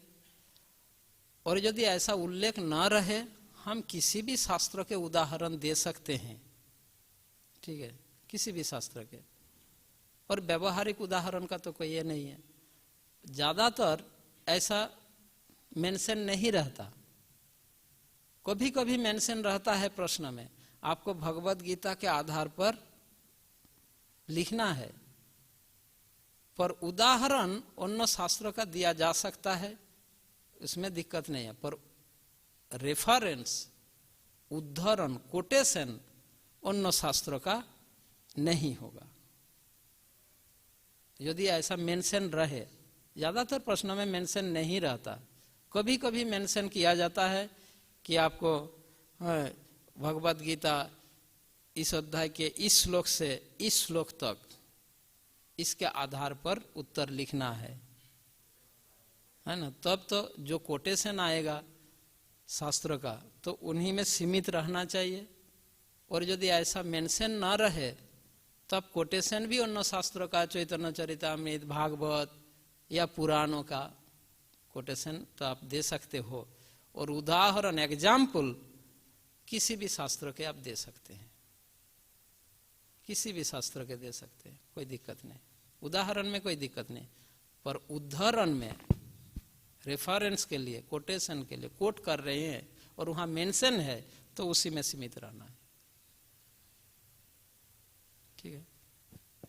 प्रभु जी, यहाँ पर ऐसे रिगार्डिंग ऐसे कुछ प्रश्न, एक प्रश्न है, ये जो यहाँ पर 2 विषयों को चयन कीजिए लिखा गया है, आप 3 अध्याय तक पढ़ाएंगे, उसमें 2 क्वेश्चन आएगा इसमें मुझे लगता है, तो इसी 2 को लिख देने से होगा या जो नेक्स्ट टीचर आएंगे उनके लिए बाकी ये, मतलब यहाँ 2 लिखने के लिए बोला गया है, तो हम 2 लिख देने से तो हो गया एक प्रकार से। मेरे को बीआईची टीचर से बात करना होगा, फिर मैं बताऊंगा उनका स्टैंडर्ड क्या है, उस हिसाब से मैं बताऊंगा कि इन 5 प्रश्नों में से 1 से 6 अध्याय तक की प्रश्न दिया गया है ना। अब 1 से 6 अध्याय तक इस क्वेश्चन में से 2 सिलेक्ट करना है ना। कितने वर्ड्स में लिखना है? 1000 से 1700, 1000 से 1700 शब्द में, 3 से 5 पृष्ठा किसी में एक पृष्ठा में 5 शब्दों में एक पृष्ठा भर दिया। पृष्ठा तो एक मतलब इसके आधार पर काउंट नहीं करना चाहिए, शब्दों के आधार पर। मैं जब बचपन में स्कूल में पढ़ता था तो उस समय टीचर वो हस्ताक्षर हैंड राइटिंग का एक क्लास होता था, एक पीरियड होता था हैंड राइटिंग का। जो अच्छा लिखते थे तो टीचर ने उसको कुछ गिफ्ट देते थे, जिनका हैंड राइटिंग अच्छा होता था। वीकली एक क्लास होता था हैंड राइटिंग का। तो एक बार क्या हुआ था, मैंने जितना हो सके अपना हैंड राइटिंग अच्छे करके लिखने का प्रयास तो किया था। टीचर को पसंद नहीं आया क्योंकि लिखा अच्छा, हैंड राइटिंग अच्छा था पर छोटा छोटा हो गया था, बहुत स्मॉल अल्फाबेट, बहुत स्मॉल हो गया था। टीचर ने कहा तू इतना कंजूस क्यों है, हाँ इतना छोटा छोटा क्यों लिखा, थोड़ा बड़ा बड़ा करके लिखना। और मेरे को मारा भी था, मेरे को गुस्सा आया था, बच्चा ने गुस्सा आया। तो उसने मेरे को इस तरीका से कहा कि तू कंजूस क्यों है, पैसा नहीं है तो मेरे नाम से दुकान से पेपर खरीद ले और बड़ा बड़ा करके लिख, ऐसा कहा। तो मेरा गुस्सा आया, मैं दुकान पे गया और टीचर के नाम से 2 दिस्ता पेपर खरीदा। खरीद के एक पन्ने में एक अक्षर लिखा, जैसे मानो हाँ अमल शब्द, पहला एक पन्ने में अ, दूसरे पन्ने में म, तीसरे पन्ने में ल, ऐसे करके 2 दिस्ता पेपर को पूरा करके नेक्स्ट क्लास में सबमिट किया। और टीचर ने देखा, उसका याद आ गया मैंने इसको बड़ा करके लिखने के लिए कहा था। तो पहले टीचर ने पूछा पेपर किसके नाम से खरीदा? मैंने कहा आपने कहा था ना आपके नाम से लेने के लिए, आपके नाम से लिया। बोला तेरे को लिखने की जरूरत नहीं है और क्लास में आने की जरूरत नहीं है। तो जो एक जोक्स भी था और एक्चुअल उदाहरण था। तो पृष्ठा से मतलब नहीं है, शब्द से मतलब है, ठीक है। वह स्टैंडर्ड पृष्ठा ऐसा होगा 3 से 5 पृष्ठा, पर जो भी है 1700 शब्द में 2 प्रश्न। मेरे हिसाब से प्रश्न में जैसा दिया गया है, इन 5 में से 2 प्रश्नों का उत्तर लिखना है। अब 1 से 3 अध्याय के अंदर अगर आपका 2 प्रश्न आ रहा है तो आप 2 प्रश्नों का उत्तर लिख सकते हो, और यदि उनमें से एक ही प्रश्न आ रहा है तो आपको एक ही मिलेगा। फिर दूसरा टीचर जब पढ़ेगा वहां से एक मिलेगा, ठीक है। हाँ अच्छा, हाँ समझ गया। कृपया किन्हीं 2 विषयों का चयन कीजिए। हाँ समझ गया। हाँ ये प्रश्न ने ही चुना गया, विषय के लिए चयन करने के लिए कहा। जैसे मैंने आपने मनोभाव एवं उद्देश्य का प्रश्न का उत्तर लिखा तो एक और विषय का आपको लिखना होगा। ऐसे हाँ जैसे मेरा कहना है, जैसे यहाँ पर प्रचार में प्रयोग, व्यक्तिगत प्रयोग में 2 प्रश्न है, आप दोनों ही व्यक्तिगत प्रयोग का लिख दिया तो आपका नहीं माना जाएगा, एक माना जाएगा, एक कहा जा रहा है।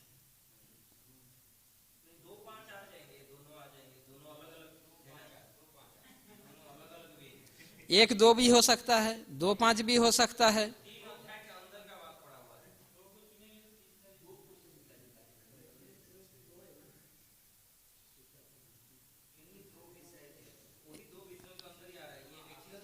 इंग्लिश में देखिए, इंग्लिश में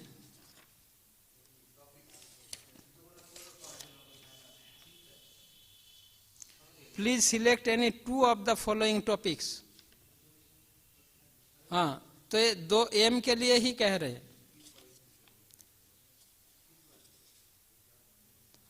कोई भक्त 1 नंबर 2 नंबर भी कर सकता है ना, पर 2 नंबर 3 नंबर जो कर लेगा उसको एक ही माना जाएगा कि ये दोनों एक ही एम पर है, दोनों ही व्यक्तिगत प्रयोग पर है। भक्त 1 2 कर सकता है, 2 4 कर सकता है, 1 4 कर सकता है, हैं 1 3 कर सकता है, ऐसा 3 4 कर सकता है, इस ऐसा ही सब। फिर भी आप एक बार BIC टीचर से इसको क्लैरिफाई कर लीजिए, है ना। आप लोगों को ऐसा हैंडबुक दिया गया BIC से? अच्छा,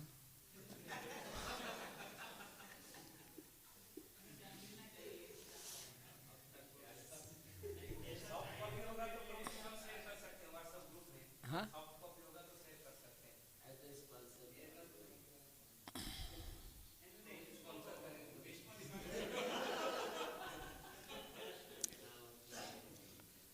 ये हमारी JIC का हैंडबुक है, स्टूडेंट हैंडबुक। तो हाँ, जयपुर, हाँ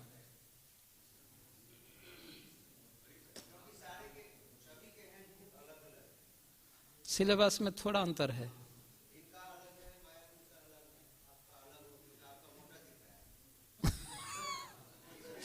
वही बात हो गया ना।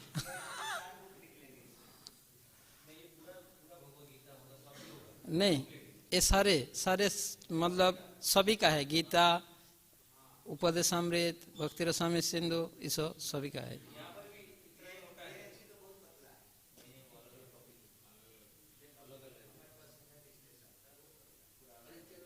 चलो जो भी है, पतला हो मोटा हो जो भी है, तो कोई आप में से कोई एक भक्त फीस भर दो सभी मिलकर, और एक कॉपी मिल जाए उसको कॉपी कर लो, दिक्कत क्या है ना। कि अगर वो फीस के बिना नहीं दे रहे, मेरा कहना है फीस के बिना नहीं दे रहे, किसी एक भक्त का फीस भर के एक कॉपी तो देगा, नहीं देगा। जो ये, चलो महाराज से बात कर लेंगे। ये हैंडबुक होता है तो आप लोगों को थोड़ा आसान होता, क्योंकि हैंडबुक में स्टूडेंट्स के लिए बहुत सारी हेल्पलाइन दिया गया है, थोड़ा इजी होता। जो भी है, नहीं भी हो चलेगा, पर होगा तो अच्छा है।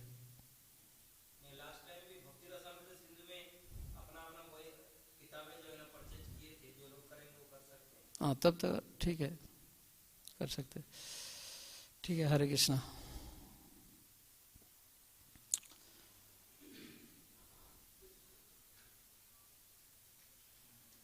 तो पहले हम भगवद गीता के भूमिका पढ़ेंगे। भूमिका पढ़ना चाहिए या नहीं?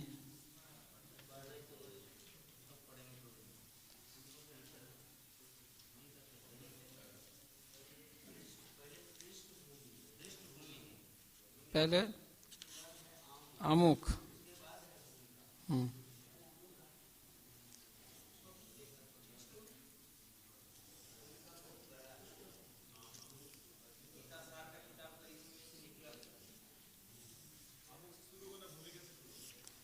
हम भूमिका से शुरू करेंगे।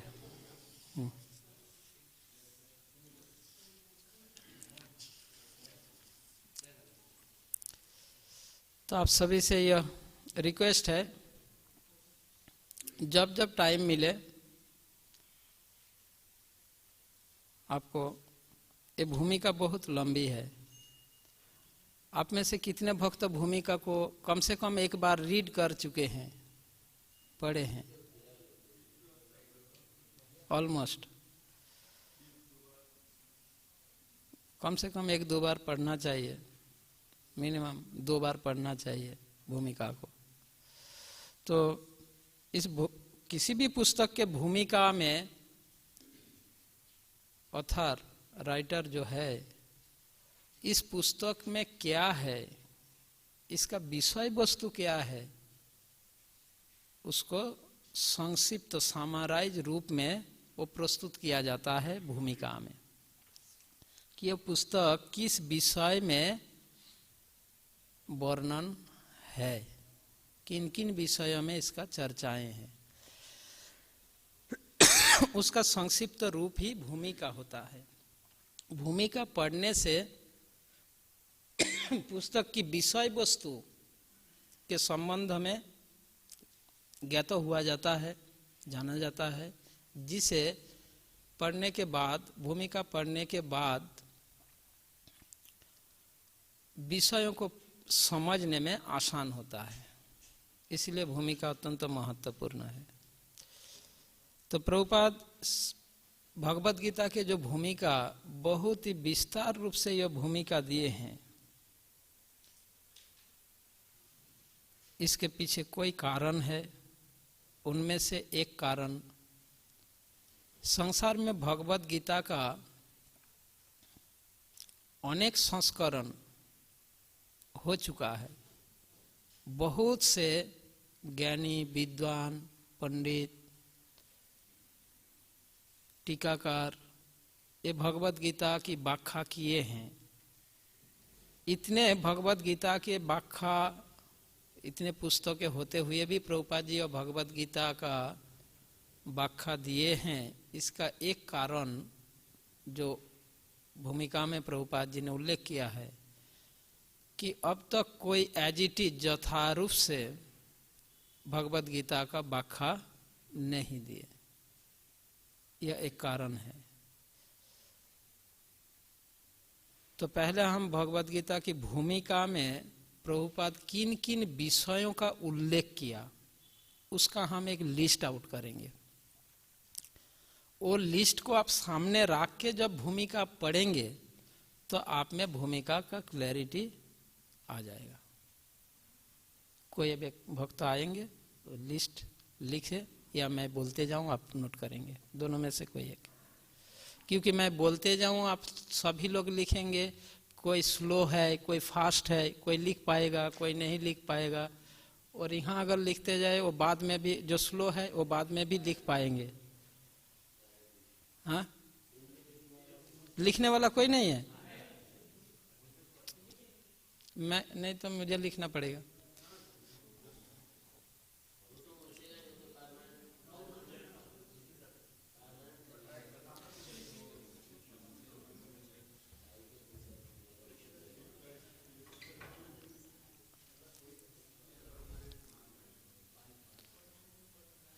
प्रभुपाद जी किन भूमिका में, भगवत गीता के भूमिका में किन किन विषय पर चर्चा किए हैं या वर्णन किए हैं।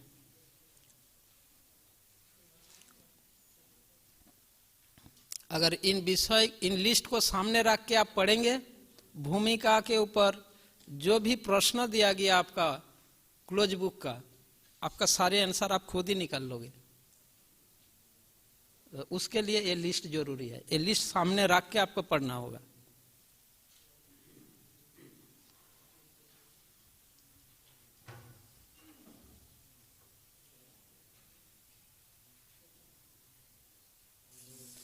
ये परमानेंट मार्कर है क्या? और तब तो नहीं उठेगा, तो नीचे से लिखिए ना, कोई दिक्कत नहीं। हाँ,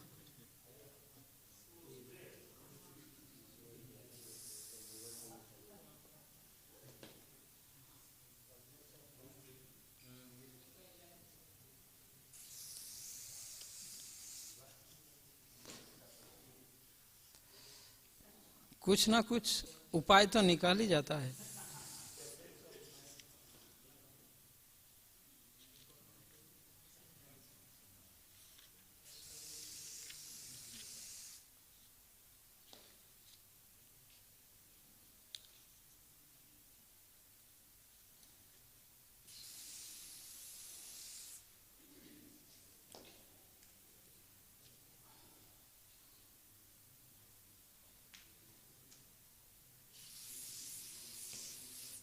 अच्छा, रूम फ्रेशनर,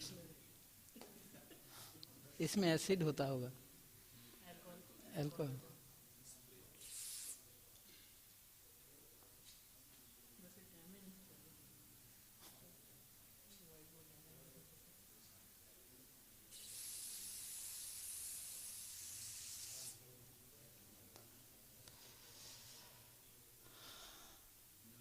तो मैं यहाँ पर विषयों का लिस्ट इस बोर्ड में जो लिख रहे हैं आप नोट कीजिएगा।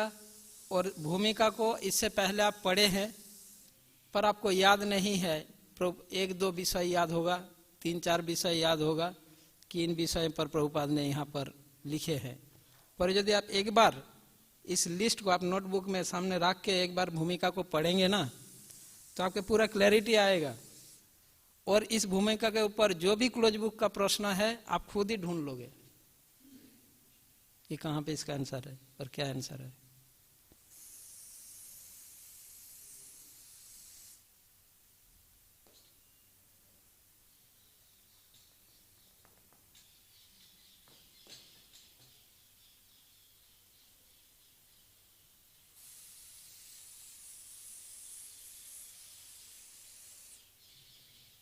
और ऐसा करने से आपको बहुत समय तक याद भी रहेगा। और यदि मुझे पूछेंगे, मैंने बता दिया कि वहाँ पे है और आपने उत्तर जस्ट मेमोराइज कर लिया या नोटबुक में लिख लिया, कुछ दिन तक याद रहेगा, उसके बाद भूल जाओगे। पर अगर आप खुद तैयार करेंगे ना इस तरीके से, आपको हमेशा याद रहेगा।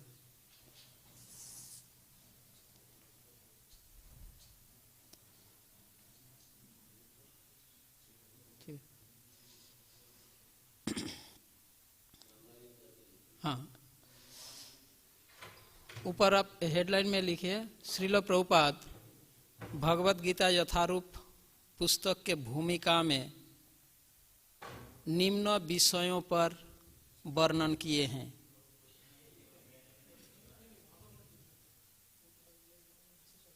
श्रील प्रभुपाद भगवत गीता यथारूप पुस्तक के भूमिका में निम्न विषयों पर वर्णन किए हैं। वो इंक नहीं है। चलो, दाता देने से क्या होगा, विधाता अगर ना दे तो बैठिए।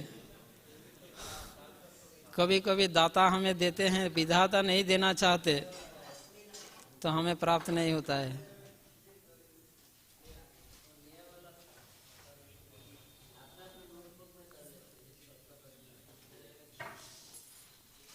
तब तक आप लोग नोट करते जाइए, है ना। फिर जहां तक हो जाएगा उसके बाद वो लिखेंगे।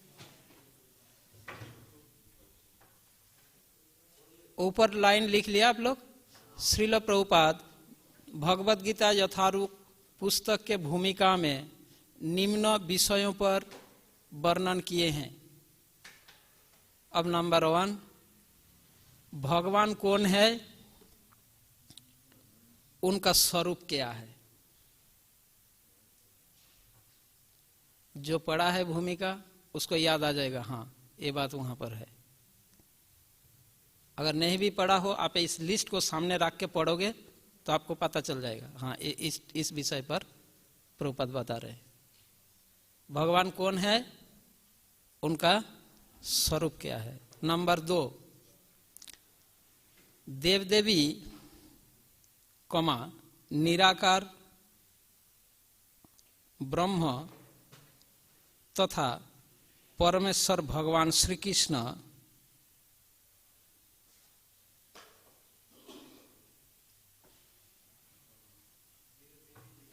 देव देवी निराकार ब्रह्म या निर्विशेष ब्रह्म तथा परमेश्वर भगवान श्री कृष्ण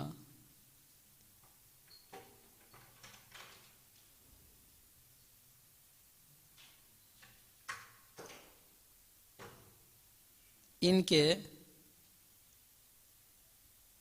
स्थिति क्या है, पोजीशन क्या है, बताया भूमिका में प्रभुपाद। देव देवी का पोजीशन क्या है, निराकार ब्रह्म का स्थिति क्या है, परमेश्वर भगवान श्री कृष्ण का स्थिति क्या है। नंबर 3, 3 प्रकार के आध्यात्मवादी कौन कौन है। 3 प्रकार के अध्यात्मवादी कौन कौन है। इनमें से भक्ति योगी श्रेष्ठ क्यों है। इनमें से भक्ति योगी श्रेष्ठ क्यों है। इनमें से क्यों भक्ति योगी क्यों श्रेष्ठ है।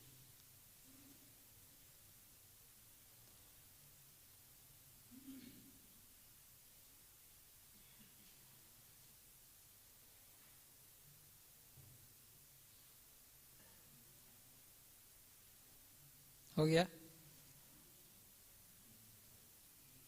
3 प्रकार आध्यात्मवादी कौन कौन है, इनमें से भक्ति योगी क्यों श्रेष्ठ है। नंबर 4,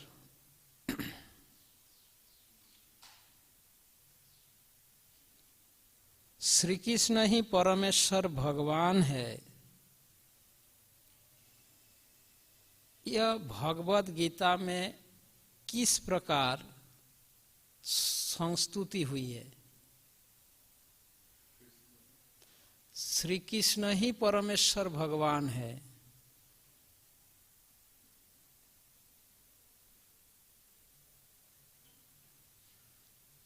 भगवत गीता में इस किस प्रकार यह संस्तुति हुई है।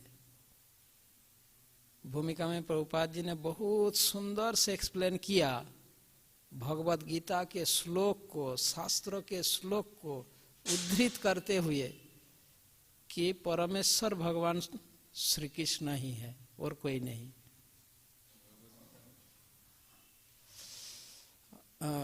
लिखने का नियम होता है पहले सुनना संपूर्ण बात को, सेंटेंस को, उसका बाद लिखना शुरू करना। एक शब्द कान में आया और हाथ स्टार्ट हुआ तो वो नहीं लिख सकता। जरूरत है ये बोलना कि आगे चलकर आप लोगों का काम में आएगा। यदि हम, क्योंकि हमारी मन किसी ना किसी एक इंद्रियों को साथ देता है, सेम टाइम हमारा मन एक से अधिक इंद्रियों को साथ नहीं देगा। यह हमारी मन की विशेषता है। यदि हमारा मन कान के साथ हो तो अन्य इंद्रियों के साथ वो नहीं होगा उस समय।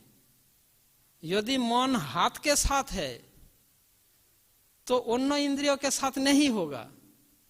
यदि मन जिह्वा के साथ हो उस समय जिह्वा के साथ ही होगा।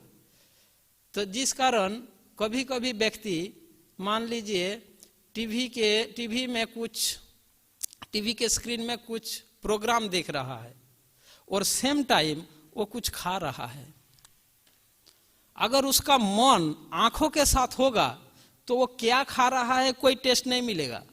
अगर उसका मन जिह्वा के साथ होगा वो क्या देख रहा है कुछ समझ में नहीं आएगा। समझे? क्योंकि हमारा मन एक समय एक इंद्रियों को साथ देता है, सेम टाइम दोनों अलग अलग इंद्रियों को साथ नहीं देगा।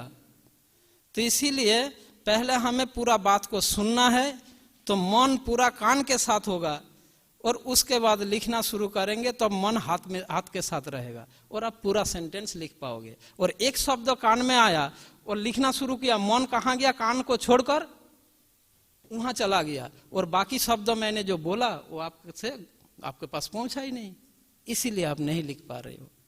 ये ऐसे साइंस है ये। तो इसलिए यह सिस्टम है कि पहले हमें मेरे को पूरा सेंटेंस सुनना है फिर लिखना शुरू करना है। ठीक है, क्या बोला था? श्री कृष्ण ही परमेश्वर भगवान है। भगवत गीता में यह किस प्रकार संस्तुति हुई है?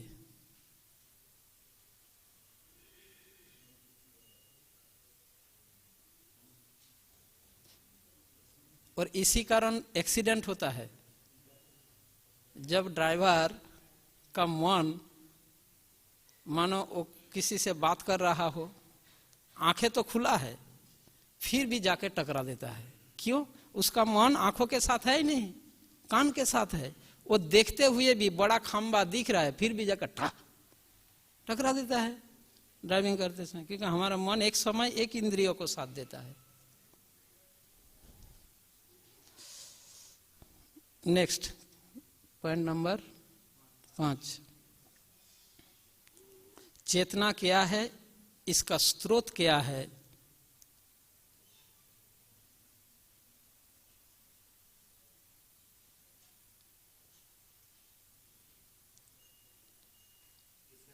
स्रोत, सोर्स, हाँ सोर्स, स्रोत, स्रोत या स्रोत,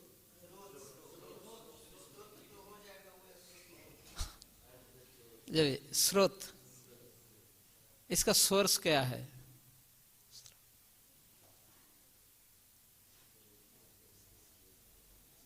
ठीक, भौतिक चेतना को, उसी पॉइंट में भौतिक चेतना को किस प्रकार क्या बोलते हैं, शुद्ध, पवित्र, निर्मल, किस प्रकार शुद्ध किया जाए। भौतिक चेतना को किस प्रकार शुद्ध किया जाए, कलुष मुक्त किया जाए। भौतिक चेतना को शुद्धिकरण का उपाय, ऐसा भी लिख सकते हैं। नेक्स्ट पॉइंट 6, प्रकृति क्या है,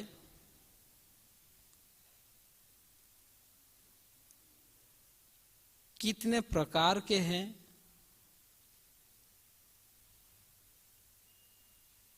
भौतिक प्रकृति किस प्रकार कार्य करती है,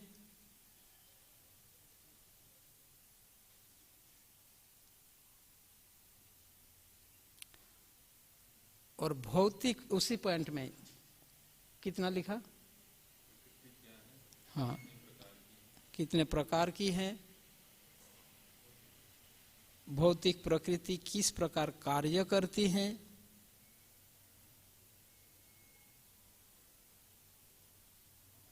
तथा भौतिक प्रकृति के बंधन से कैसे मुक्त हुआ जाए।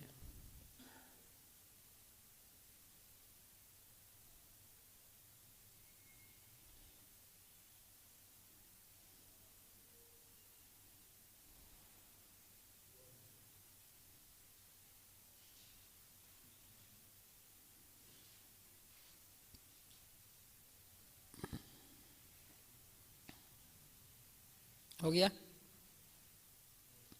नेक्स्ट पॉइंट, परम तत्व तथा उनके विविध शक्ति का वर्णन। परम तत्व तथा उनके विविध शक्तियों का वर्णन।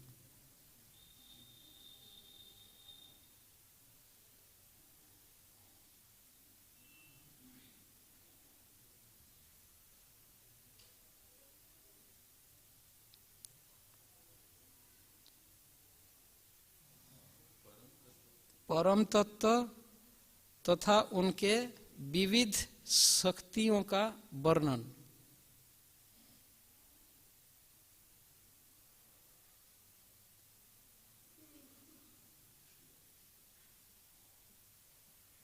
नेक्स्ट पॉइंट,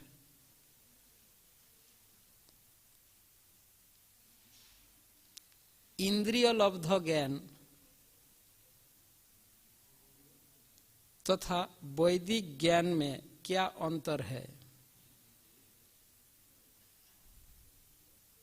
इंद्रिय लब्ध ज्ञान या इंद्रिय, भौतिक इंद्रियों से प्राप्त ज्ञान, भौतिक इंद्रियों से प्राप्त ज्ञान और वैदिक ज्ञान में क्या अंतर है।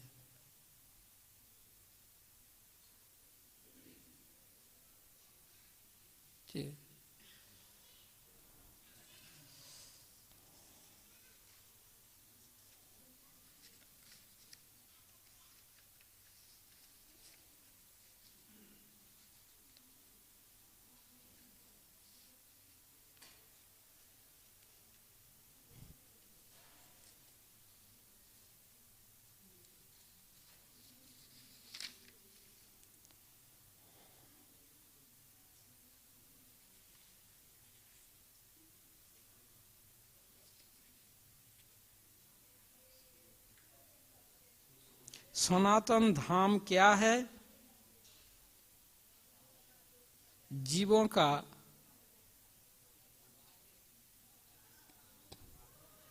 हाँ, नेक्स्ट पॉइंट जो भी 9 नंबर 8 नंबर जो भी होगा, क्या बताए? सनातन धाम क्या है? जीवों के परम गंतव्य, वह जीवों के परम गंतव्य क्यों है? सनातन धाम क्या है और वह जीवों के परम गंतव्य क्यों है?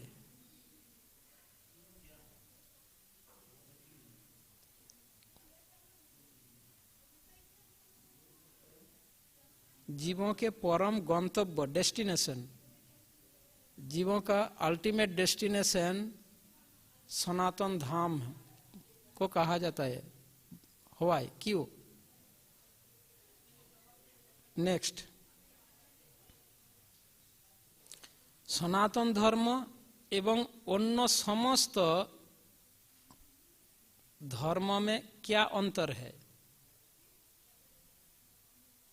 अन्य समस्त तथाकथित धर्म में क्या अंतर है? सनातन धर्म तथा अन्य समस्त धर्म में क्या अंतर है?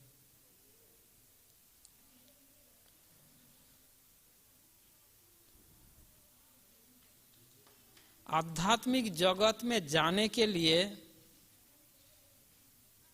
नेक्स्ट पॉइंट, आध्यात्मिक जगत में जाने के लिए किस प्रकार तैयारी, प्रिपरेशन क्या बोलते हैं, किस प्रकार तैयारी करना चाहिए, किस प्रकार प्रिपरेशन लेना चाहिए, ऐसा?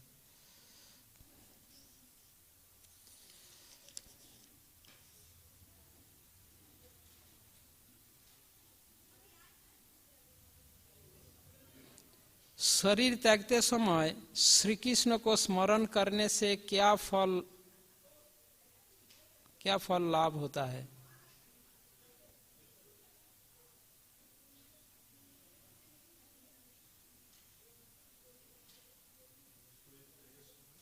शरीर त्यागते समय भगवान श्री कृष्ण को स्मरण करने से क्या फल लाभ मिलता है?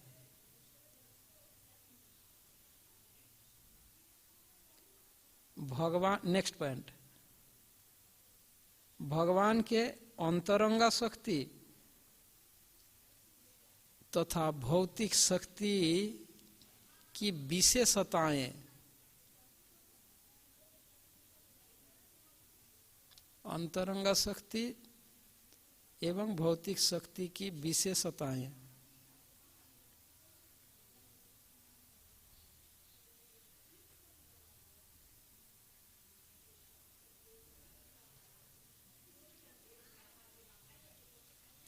किस प्रकार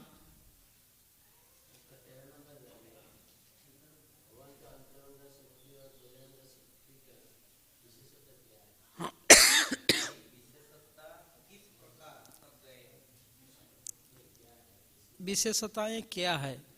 दोनों का विशेषताएं क्या है?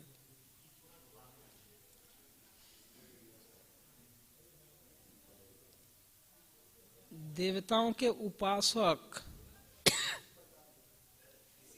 देव उपासक या देवताओं के उपासकों को अल्प बुद्धिमान क्यों कहा गया?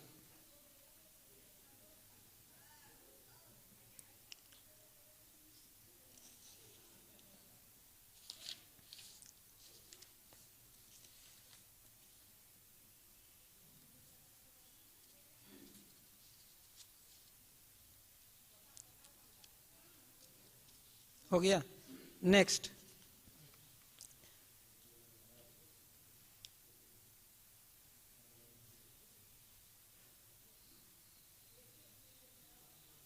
किस प्रकार व्यक्ति सामान्य कर्तव्य कर्म के माध्यम से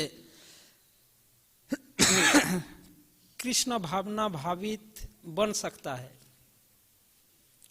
सामान्य कर्तव्य कर्म करके भी कृष्ण भावना भावित बन सकता है।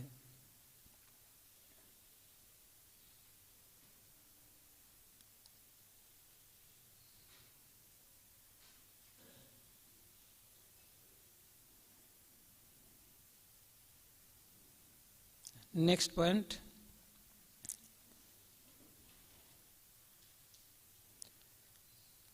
अस्थिर मन को, चंचल मन को किस प्रकार जीवन के लक्ष्य प्राप्त करने में नियोजित किया जाए। अस्थिर मन को किस प्रकार जीवन लक्ष्य के प्राप्ति में नियोजित किया जाए।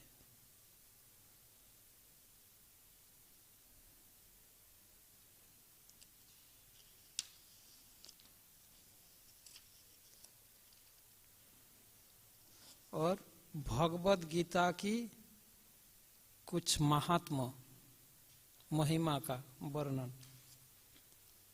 बस मेन इस पॉइंट पर कितना पॉइंट हुआ?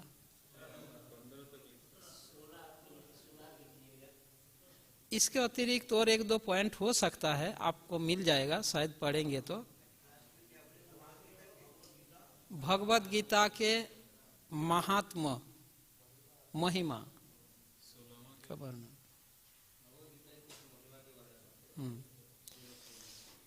तो मैं ठीक है, मेन इन विषयों पर प्रभुपाद जी ने भूमिका में वर्णन किया है। अब आपको दो देखिए आप लोग, आपको जो क्लोज बुक प्रश्न दिया ना भूमिका से, आप इससे रिलेट करो, इस पॉइंट से रिलेट करो, आपको मिल जाएगा। अब आपको एक ही काम करना है, आपको जाके ये लिस्ट सामने रखे एक बार भूमिका को पढ़ना है।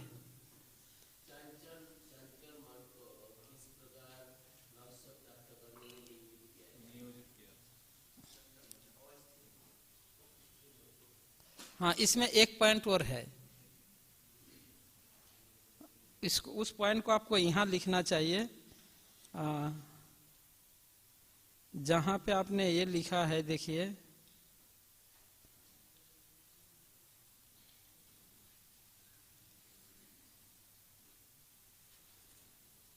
मेरे से छूट गया ये।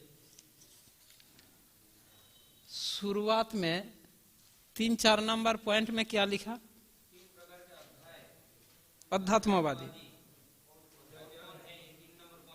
उसके बाद एक पॉइंट ये लिखिए, उस 3 नंबर पॉइंट के बाद एक पॉइंट आएगा जो मेरे से छूट गया। हाँ, उस पॉइंट के बाद एक पॉइंट लिखना चाहिए जो वहां पे है भूमिका में। भगवद गीता का ज्ञान अनुभव कौन कर भगवद गीता के ज्ञान कौन प्राप्त कर सकता है?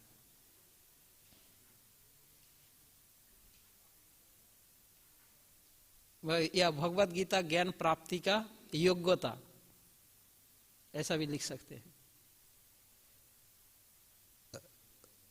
भगवद गीता ज्ञान प्राप्ति की योग्यता। अब आप लोग को एक काम करना है, इस लिस्ट को सामने रख के भूमिका पढ़िए, और इस लिस्ट को पहले भूमिका पढ़ने से पहले 1-2 बार इसको रीडिंग कर लीजिए, है ना। पॉइंट्स को रीडिंग कर लीजिए, फिर लिस्ट को सामने रख के आप भूमिका पढ़ेंगे तो आपको ये पॉइंट आपने पढ़ा, और वही विषय जब आएगा आपको वहां आप पेंसिल से मार्क करो, नंबर मार्क कर दो, यहाँ कौन सी पॉइंट का चर्चा हो रहा है। समझे बात को? आप ध्यान से सुनिए, इस लिस्ट को सामने रखिए। नहीं तो देखिए, आप जितने लोग भक्ति शास्त्री किए हैं ना, आप उन सभी से पूछ लीजिए, वो भूमिका अभी तक नहीं समझ पाए। प्रभुपाद जी की भगवद गीता का भूमिका अभी तक उनका कब्जा में नहीं आया। बहुत बार पढ़े हैं, बहुत कुछ किए हैं, इसीलिए आपको सिस्टम को आप सीखेंगे ना तो आपको हमेशा काम में आएगा। तो अब जैसे अब भूमिका पढ़ेंगे ना, पहले पॉइंट आप पढ़ेंगे ना तो आपको याद आ जाएगा, अच्छा ये पॉइंट इसके अंदर है तो कितने नंबर का है, उसमें आप पेंसिल से नंबरिंग कर दो, 4 नंबर, 5 नंबर, 3 नंबर का पॉइंट का चर्चा हो रहा है। ठीक है, एक बार ऐसा नंबरिंग कर देंगे ना, फिर आप प्रश्न पढ़ो और क्वेश्चन से इस पॉइंट को रिलेट करो। ये प्रश्न कौन सी पॉइंट पर है, आप उस नंबर में जाओ, आपको उत्तर मिल जाएगा। सिंपल है, थोड़ा सा काम है, इतना तो समय देना पड़ेगा आपको। और वो भी मैं कर दूंगा, यहाँ पे ये नंबर डालो, यहाँ पे वो नंबर डालो, वो कुछ काम का नहीं होगा। आपको थोड़ा बहुत मेहनत करना होगा, वो आपका ही लाभ होगा। मैं तो कब बोल दूंगा, अभी बोल दूंगा, पर उससे ये उचित नहीं है, उससे आपको, हाँ, यह ठीक भी नहीं है और ये आप कोई काम का नहीं रहेगा, है 2 दिन बाद आप भूल जाएंगे। पर आप खुद करेंगे तो आपको हमेशा याद रहेगा। ठीक है, अब प्रश्न देखिए, अभी इसको आप रिलेट कर सकते हो। पहला प्रश्न, भगवत गीता के वक्ता श्री कृष्ण को पूर्ण पुरुषोत्तम भगवान के रूप में स्वीकार किए जाने के 3 कारण बताइए। कौन पॉइंट के अंदर है, कौन सी पॉइंट के अंदर है, देखो। हाँ, कोई किसी प्रश्न ऐसा भी होगा 2-3 पॉइंट के अंदर होगा, इस पॉइंट में भी है, उस पॉइंट में भी है, इस पॉइंट में भी, ऐसा भी होगा। तो समझ रहे ना, तो ये पहले, ये अभी नहीं करना, पहले वो काम करना है, उसके बाद इस क्वेश्चन को इन पॉइंट से रिलेट करो और फिर जाकर आपको आंसर मिल जाएगा। क्लियर है?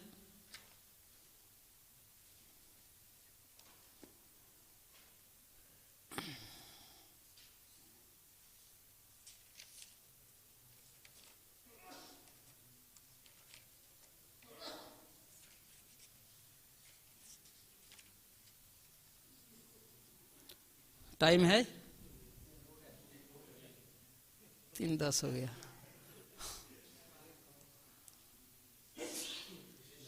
तो कल से क्लास शुरू होगा।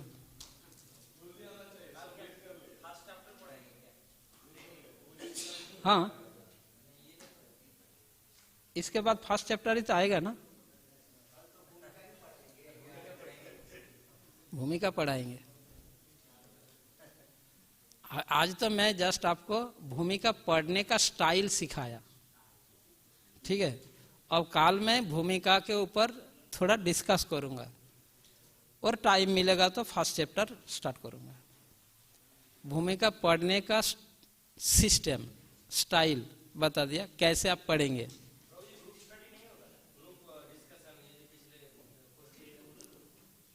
करेंगे, हर क्लास में जरूरत नहीं है।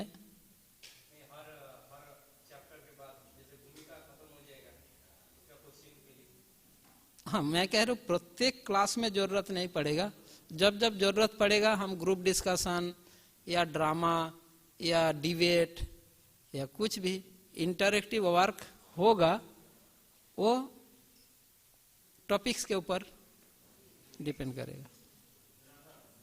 ठीक है, जय श्रील प्रभुपाद की जय, समवेत भक्त वृंद की जय।